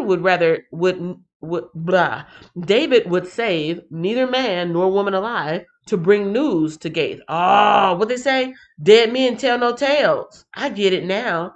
Dead men tell no tales. So it says David would save neither a man nor woman alive to bring news to Gath, saying, lest they should inform on us, saying, thus David did, and thus was his behavior all the time he dwelt in the country of the Philistines. So Achish believed David, saying, he's made his people Israel utterly abhor him, therefore he will be my servant forever. So here's a bullet point. David would say against the southern area of Judah. David didn't lie to Achish because he was ashamed of what he did. He lied to gain favor with Achish. He knew the Philistine leader would be pleased to hear that David raided his own people. Point B, David would save neither man nor woman alive to bring news. In his raids, David killed all the men and women so that his lie would not be exposed. Much later in his life, David would have a far more notorious season of sin with Bathsheba, ended up killing her husband Uriah to cover his sin. And okay, that's some other stuff. Point C: David, Achish believed David, saying, "He has made people in Israel utterly abhor him. Therefore, he will be my servant forever." Achish felt he was in a good place. David was trapped in a web, and Achish was the spider. Achish believed that David burned all his bridges with the people of God. It all looks pretty dark, but David had not and could not burn his bridge with God. So, yeah, I'm glad I read that because I really was confused. I was just like, what is going on? Why did he say that? Like as you're reading it, as you're just reading the Bible straightforward, sometimes it's pretty straightforward and sometimes you have to do a little bit more research, and so that's why I did that. I just want to know, like, why you gotta lie? Why you gotta lie, David? Why you lie? I thought you was a good guy. Now David has went rogue. He's become a mercenary, a soldier of fortune. He's like, ha ha, the victory is mine. Now that I've escaped from Saul and got my own life, I'm about to go cut up. I was just wondering why. So, anyways, we'll find out what's going on tomorrow in chapter 28. Let me do one final read through to the one final read through on the live chat. But I hope you guys like that. Let me know. Let me know either now in the live chat or let me know in the comment section if it's helpful when I kind of go off when I go off the rails and I'm like digging deeper. You have to dig deeper. Or would you just rather, Kenya, it's really nice how you like to get into the details, but let's just stick to the Bible reading, shall we? I ain't got time for all that. I figure if you're busy, you can always pause, come back later, or, catch something that you didn't catch on the replay. But I want to do this for understanding. Like I said before, this is my New Year's resolution. So I do want to read it because I kind of put it out there. I'm going to read the Bible every day. But actually, as I'm reading it, I want to understand. I want to understand. I really, truly want to understand, why did this happen? Why did that happen? Anyways. So, yeah, let me see. Mostar, while he was hardcore. I read that part already. Taking a quick water break. Yeah, that was me. I was taking a quick water break. I'm watching while on my break. I read that too. Oh, look at me. I'm giving you guys crickets because you guys fell asleep for a moment. And then the Wiz woke up saying, I'm awake. Reality was striking hard. Talking about Saul's interaction with David and his life getting spared again. Yes, yes. Also, when the son spared the father. I can only chime in here and there. I understand because you're at work. I'm working. And then David Coburn came in the room saying, ha ha ha, ha ha ha. And he said it just like that. He said just like that. Welcome, David Coburn. Did everybody say hello? Let's not forget our hospitality in the House of 40. I think you've been here before. Your name looks familiar. I think you were here, right? Because if you're new here, I'll give you a gold star participation. But I think I've seen you before. So if you have been here before, welcome back! Welcome back, welcome back. Welcome back. Welcome back, welcome back, welcome back. I think that's Cotter. Welcome back, Cotter. I have so many pop culture references in my head from the 80s. You guys just don't understand. There's the Nightbot inviting you to check out the Facebook fan page. Eva Freighter says, see you tomorrow. Amen. She out. David Coburn says, is there any good parts with the name David in the Bible? Ha ha ha. He was a pretty good harp player. Yeah, he was, you know what? David, I think, is probably one of the most balanced characters. He was an obedient son. Well, he was a good, hardworking son, him in the fields with the sheep. He was a loyal and obedient little brother, helping out his brothers on the field. He was very organized to be able to do both of that. Hard work out in the field with the sheep and, running errands for his brothers. He was faithful to God, and he had a lot of faith because he's like, who should we be to cower in the presence of these Philistines? We are the people of God, and they shouldn't be talking about us like this. So he had a lot of strength and faith. So he was faithful. He was obedient. He was a good son. He was a good brother. He was patient. David was patient. because when Saul started to lose it, and he started going from this, I love you like a son, to this. When Saul went from this to this, David was patient. He was patient and he was understanding, and he was loyal. He was loyal to the king, faithful, patient. Then he started cutting up. Matter of fact, when did he first start cutting up? David started cutting up. Is this the first time? This whole Gath thing? Yeah, he could have ended it all, and he could have been like, "Dude, we're gonna squash this right now." But instead of fighting his enemy, which really wasn't his enemy, he's more like an adversary. He was patient time and time again. But then yeah, he then we start seeing he's lying. Looks like he got a little bit greedy. Of course, we know about Bathsheba. You know, a little that's going to be coming up soon. So I think David is one of those really balanced out characters that he wasn't all good, but he wasn't all bad. Let's see. Yeah, that's right, Kenya. Ha ha ha ha. Thank you. Bless you. Yes, I've been here before. Thank you kindly. No, thank you. No, thank you. No, thank you. Thank you kindly. You know what that reminds me of? Me and my daughter, a week or two ago, we were watching Goofy Gophers. I think it's Goofy Gophers.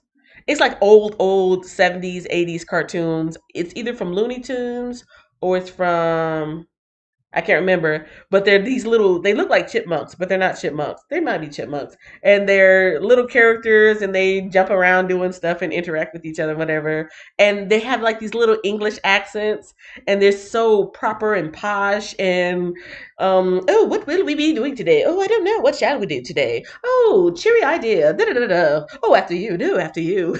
And they're so cute. They're like little gophers and they're perfectly they're well mannered and it's funny because they're little gophers. Yeah. Hello, David. Welcome. Thank you to the Wiz. It's very educational. We're learning a lot. Great. I enjoyed that. Thank you. Yes. Yes. No problem. No problem. No problem, Bob. All right. Let me do my roll call. But first,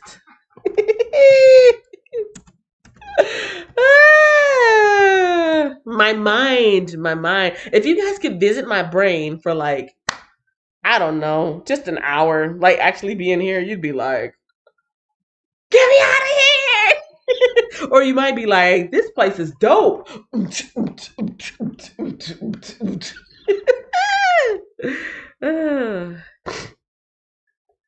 It's fun. It's fun. One last screen share just to be fun, just for fun. These are the Goofy Gophers. Just for fun. These are the Goofy Gophers. And it looks like yes, these are Looney Tune characters. These are the Goofy Gophers. You can look them up. They're actually called the Goofy Gophers. There is another set of chipmunks, not to be confused with the chipmunks, because they have their own. Not the chipmunks, Chippendale. Some people, because me and my daughter was looking this up, we were like, was that Chippendale? She's like, Mom, I saw this one cartoon with Chippendale, and there was this one little cartoon where their house got chopped down, you know, the tree. The tree got chopped down. It went to a logging station and got cut up into furniture, and they were trying to save it.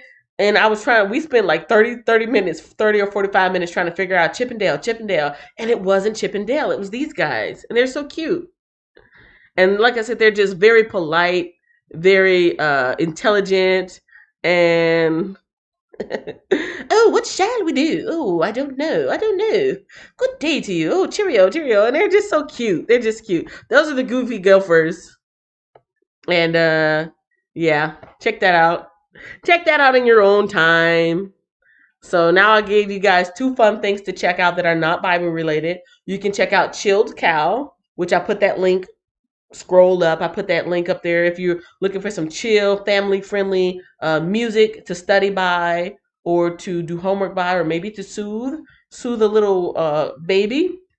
You can play that. There's no lyrics in it. It's just kind of hip hoppy, jazzy, classical mix, kind of weird, not weird in a bad way, but nice. Music, chilled cow, and now I'll give you guys the Goofy Gophers to look at. So yes, when you said that, when you said that, it just reminded. I guess the way my brain works. Thank you. No, thank you. Oh no, no, after you, after you. They're just so polite. They're cute. Okay. Roll call, roll call, roll call. Those Gophers sound familiar. Yeah, Goofy Gophers. Look them up. Goofy Gophers, not Chip and Dale.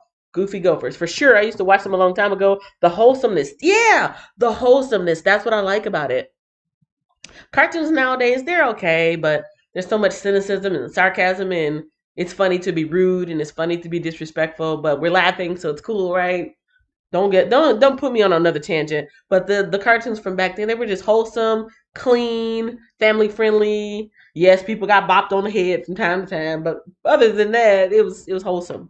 Shout out, shout out, shout out, shout out, shout out time.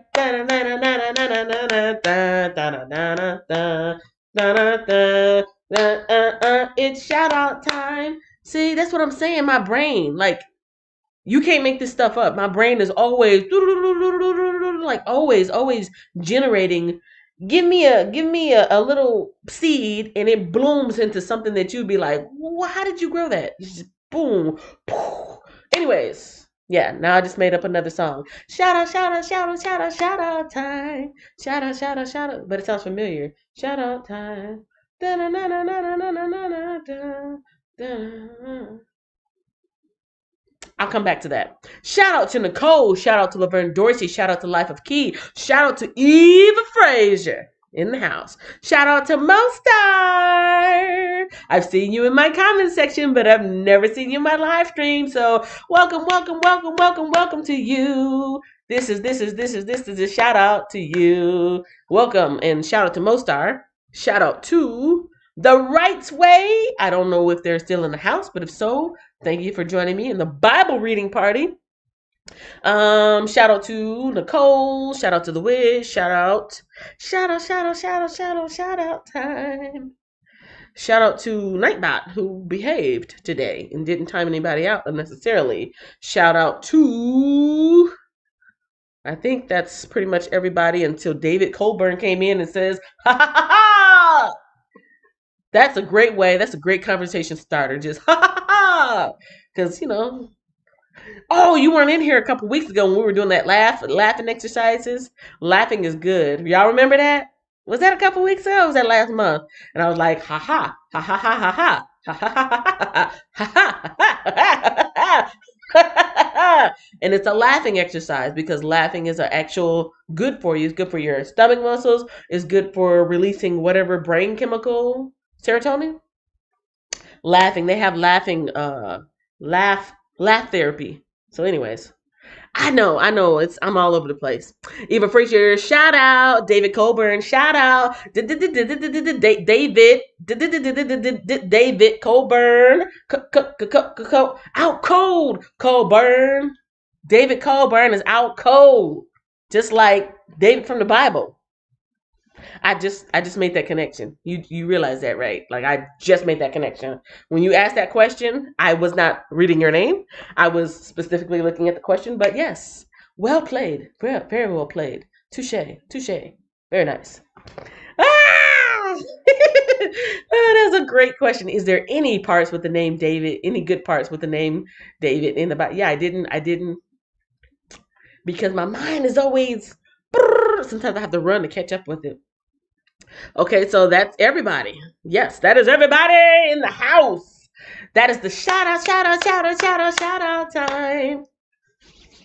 If I think really hard, I want to say that is one of the outro theme songs to the Flintstones. I'm thinking that's where that rhythm is coming from. And all you see is Fred running through the house. Wilma! Or no, not Fred.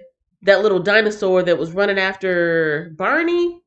I don't know, but I have flashbacks.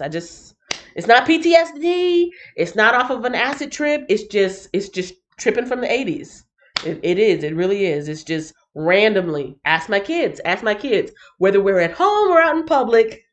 They hate it when I do this out in public. Whether I'm at home or I'm out in public, I will randomly start singing and dancing, sometimes under my breath, sometimes with a bravado, with a little bit of melody, and sometimes with song and dance, out in the middle of the grocery store aisles. It just randomly comes to me. But I'm thinking, Craft by the Rose comes in at the last minute. Miss Tina says, "Good morning. I gave you a thumbs up already. Thank you, thank you. I also always watch your whole entire commercial. Thank you so much. It would be nice if you would support my channel by watching my short videos and in commercials. Thanks."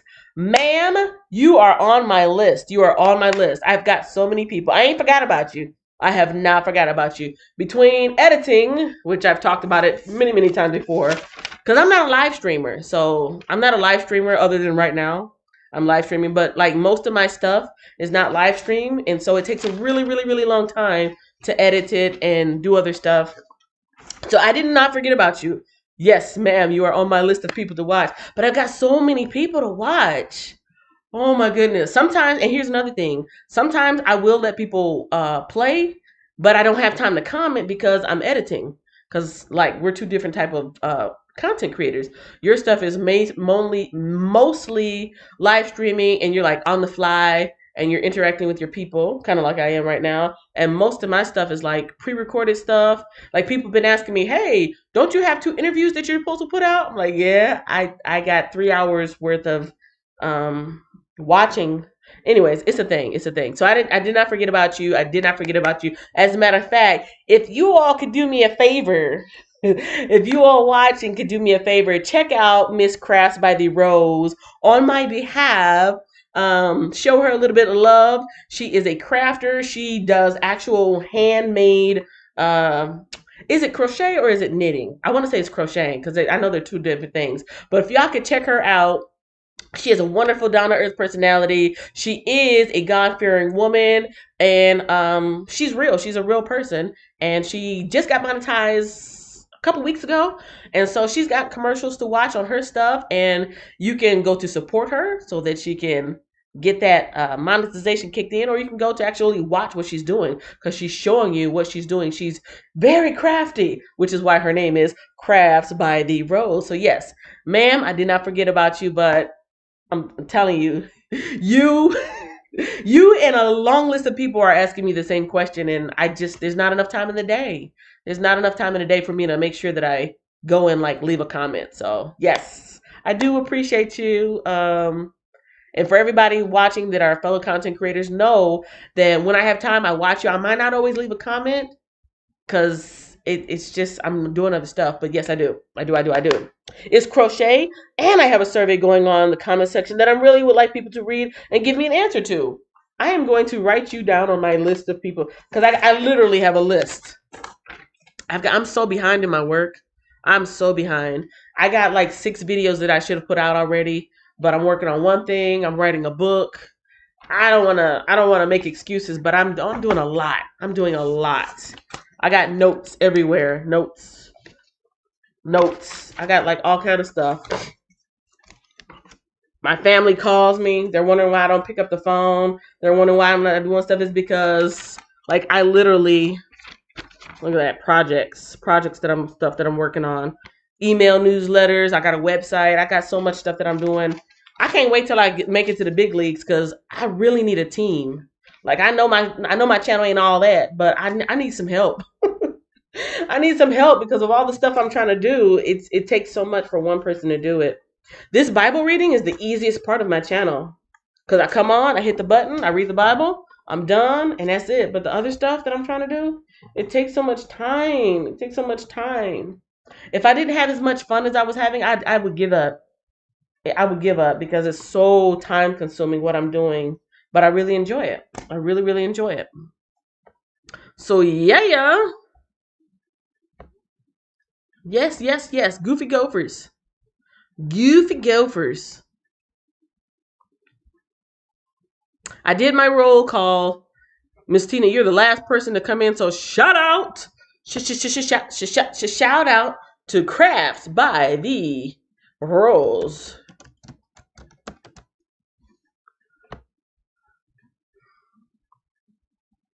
Do do do do do do do do do do. I'm pretty sure that's from the Flintstones. Y'all let me know.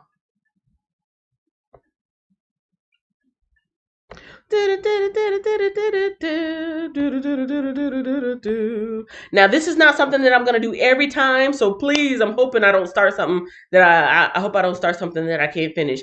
I'm not going to do this every time because I'm exclusively in here to read the Bible, but just this one time, and I know people are going to be like, well, you did it for her, why don't you do it for me? Every once in a while, I do share. I should probably put, there we go, to make it a little bit more like, what is this? What's going on? I don't know what's going on. Everybody in his house. I put a link up, and I'm gonna put it up there one more time. The survey that she's talking about is linked right there. I just popped over there. I can't do this on my phone, but I'm on my laptop, so I was able to switch around. That is Miss Tina's survey question. She's curious about something. I haven't read the question yet. She's curious. She wants to know the answer to something. And yeah, let's go check it out and give her the answer. I bet it has something to do with crafting, but I don't know. I don't know because I literally just went over there, copied it, and brought it back over here. So yes, that's the least I can do right now.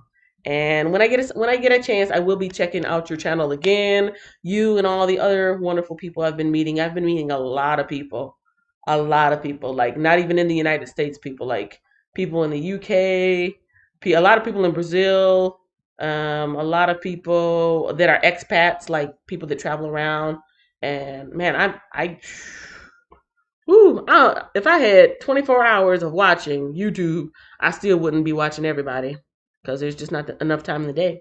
But I do thank you for coming in. I know you're one of those people that really do believe in showing support and showing loyalty and showing love. And I try to be as loyal as I can. Just be patient with me, please. I'm only one person and I've got a lot going on. On that note, I read my Bible. I did my roll call. I did my shout out. I shared a couple links. I talked about Goofy Gophers for no good reason. And now I'm going to pray. Y'all pray for me. Pray for me, for real.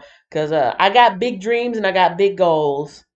And I'm doing a lot. I had somebody reach out to me on Facebook yesterday like, hey, how's it going? And I was like, yeah, it's going. And I think they thought I was kind of like ignoring them. I'm like, I'm not ignoring you. I just got other stuff going on. And I kind of explained to her, and she was like, yeah, don't let this YouTube consume your life. That's what she told me. She's like, do not let YouTube consume your life. I'm like, I'm not, but I kind of am because... Okay, another quick thing. Y'all know what reverse engineering is? I'm going to break it down to you. I know this has nothing to do with the Bible. Maybe I should make a video about this. Putting that on my to-do list. Because I got a to-do list, I got a projects list, and I got a... Uh-oh. Where'd my notebook go? And I got a videos idea list. Like I'm literally working nonstop at this computer. Video ideas to do. Like I'm always working. But I'm gonna put that on my videos idea. Reverse engineering. Some of you already probably know what it means.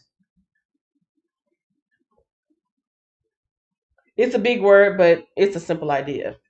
Reverse engineering. You think about that thing that you want, that goal that you're trying to achieve, and you take one step back to you reaching that goal. Like, I want to buy a house. Just an example. I want to buy a house. You know you need money for it, but there's other things. So you imagine yourself in that house.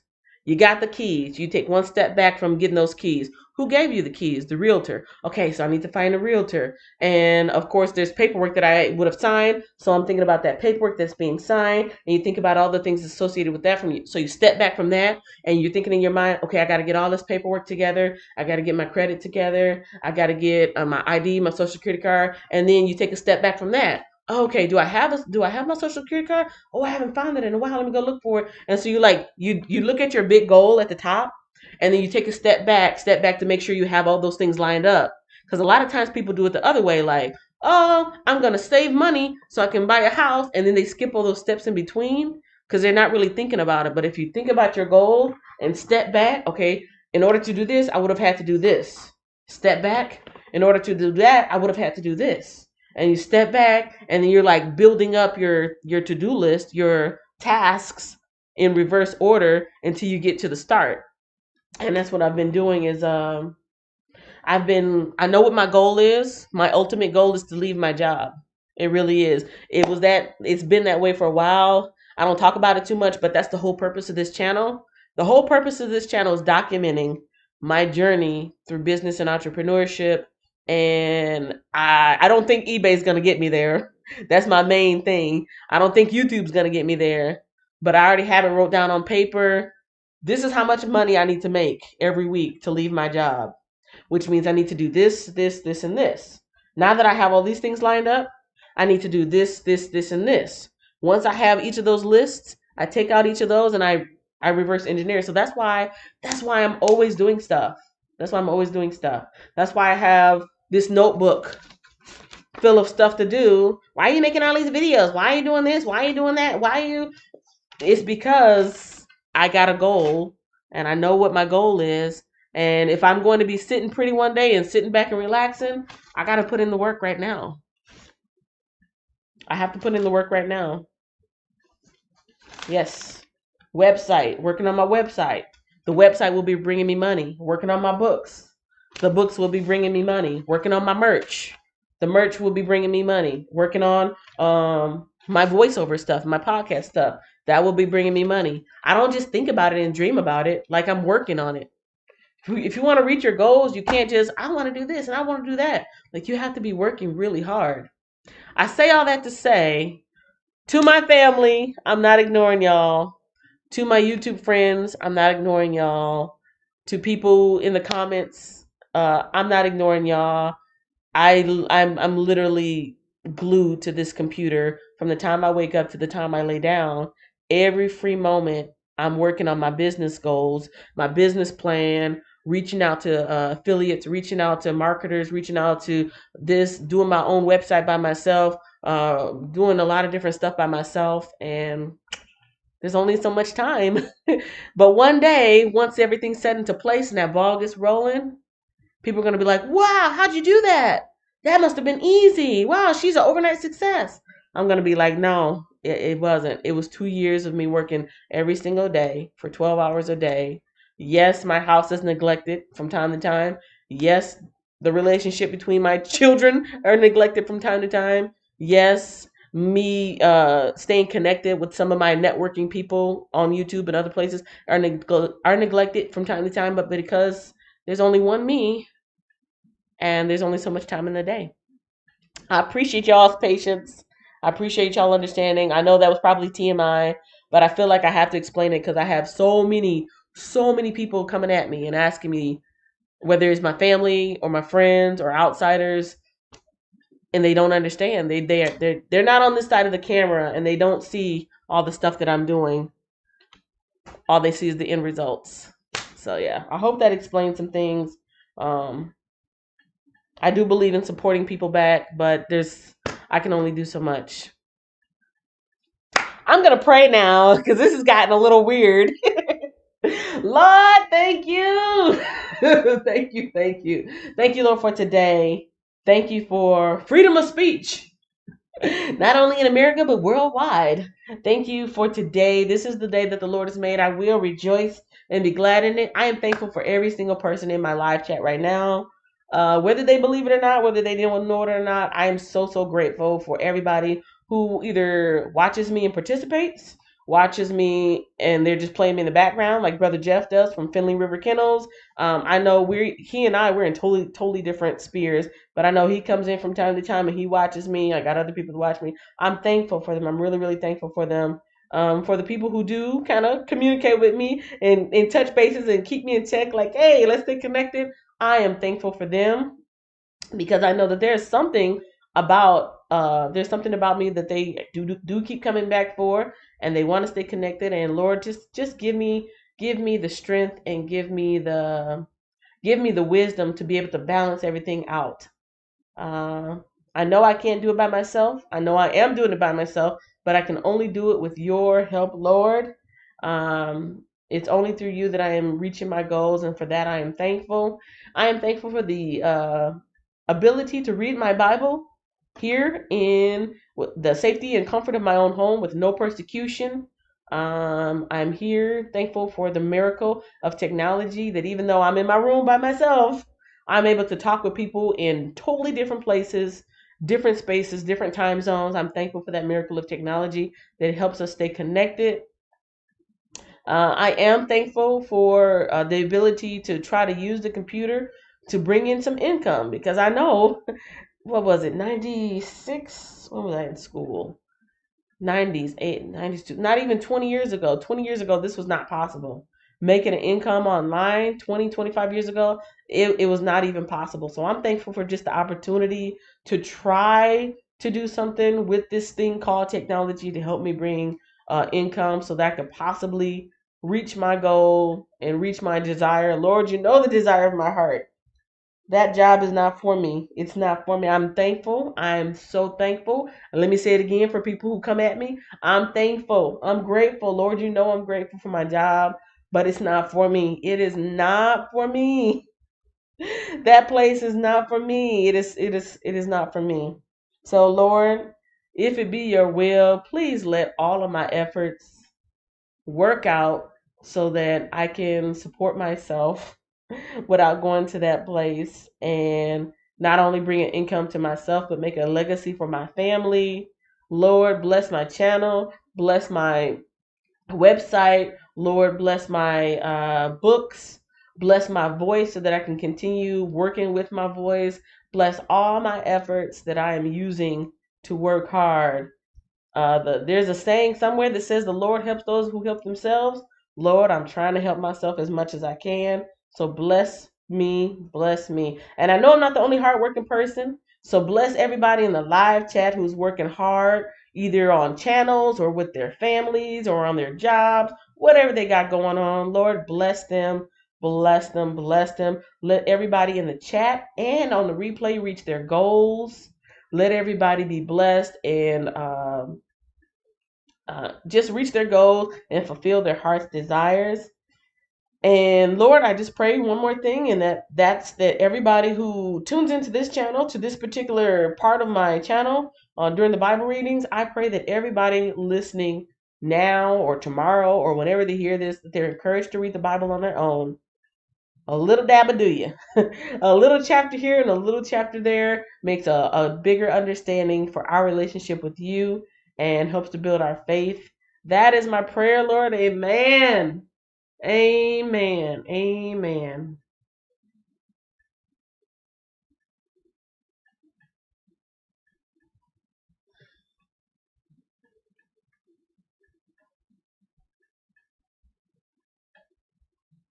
She works hard for money. Boom, boom, boom. So hard for it, honey. Do, do, do, do. She works hard for money, so you better treat her right.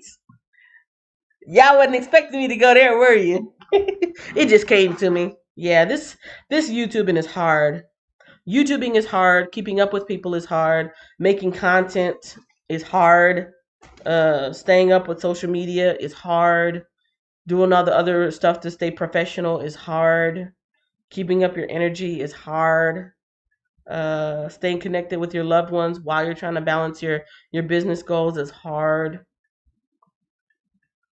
But it feels good. It's really, really fulfilling. This is the most fulfilling thing I've done my entire life. I like school, but it wasn't as fulfilling as this. I love being a mom, but it's not as fulfilling as this. I do love my kids. I do love my kids, but being a parent is hard work and it's a thankless job. Hmm, kind of like YouTube. Well, I guess I love YouTube as much as my kids. Let that be put on the record. Yeah, reaching your business goals is so hard. That's another reason why I made this channel is because when I first started watching business related videos a couple years ago, there's so many people talking about I'll show you how I made $5,000 in a weekend. And I'm like, really? Or sign up for my course and I will show you how to bring in all this money every month. And I'm like, okay. Most of it is not like that. Sign up for this workshop or buy my course or do this and do that. And I'm like, it's not even like that. I said it before and I'll say it again. Making money online is like making orange juice. You see one cup of orange juice, but how many oranges went into that one glass? A lot. A lot. And you drink it up like that. So you got to go squeeze some more oranges. Yep. Yep. Too much work. Too much work. And those big YouTubers, they make it look easy. Me and my son were talking about this too. These big YouTubers, they make it look easy because they have a crew and they have people helping them and they have freelancers. They have people making their doing their edits and stuff for them and promoting them. What about the little guy? What about the little guy? I'm looking for an orange or a glass of orange juice. They used to have a thing. They used to have a glass of orange juice on here. Because I was going to try to make a little visual point. And then I'm out of here. It's a lot of hard work, but somebody's got to do it. If you want to reach your goals, know that it can be reached, but it is not going to be easy. And I know as cliche as that sounds, it's not going to be easy. You're going to want to give up. People are going to criticize you. You're going to wonder if it's worth it. You're going to not have fun with it sometimes. You're going to be tired sometimes. You're going to want to give it up. And you're going to have people telling you how you should do it. Because I've had other people like critique me like, you should do your channel like this. And you should make these kind of videos and da-da-da-da. And it's easy for people to advise you. But when you're in the driver's seat, you're the one that has to live with yourself and your choices that you make. And keep going, keep going. I made a video several months ago how my son was like, you keep trying all this stuff. And I love you, son, if you're watching me. But my son even kind of put me on Front Street like, you doing all this work. You're not even getting paid. You doing this and you doing that and you trying this and you trying that. Why are you doing all this? So I made that video. And yeah, you can't give up. You have to truly, truly believe and have faith that all your hard work is going to pay off, even when you're not getting paid, even when you're not getting support, even when you're not feeling good. You just got to keep going and know that it's going to pay off. And it's a lot of hard work, a lot of hard work. Yeah. Have a great day, you guys. I feel like I'm getting way off on the deep end. And final word, I YouTube love you. Entrepreneur Drive 40, Entrepreneur Drive. Entrepreneur Drive 40, Entrepreneur Drive. Entrepreneur Drive 40, Entrepreneur Drive. Thanks for watching, share, like, and subscribe. Thanks for watching. See you at the next Bible reading party, 7 a.m. Central Standard Time.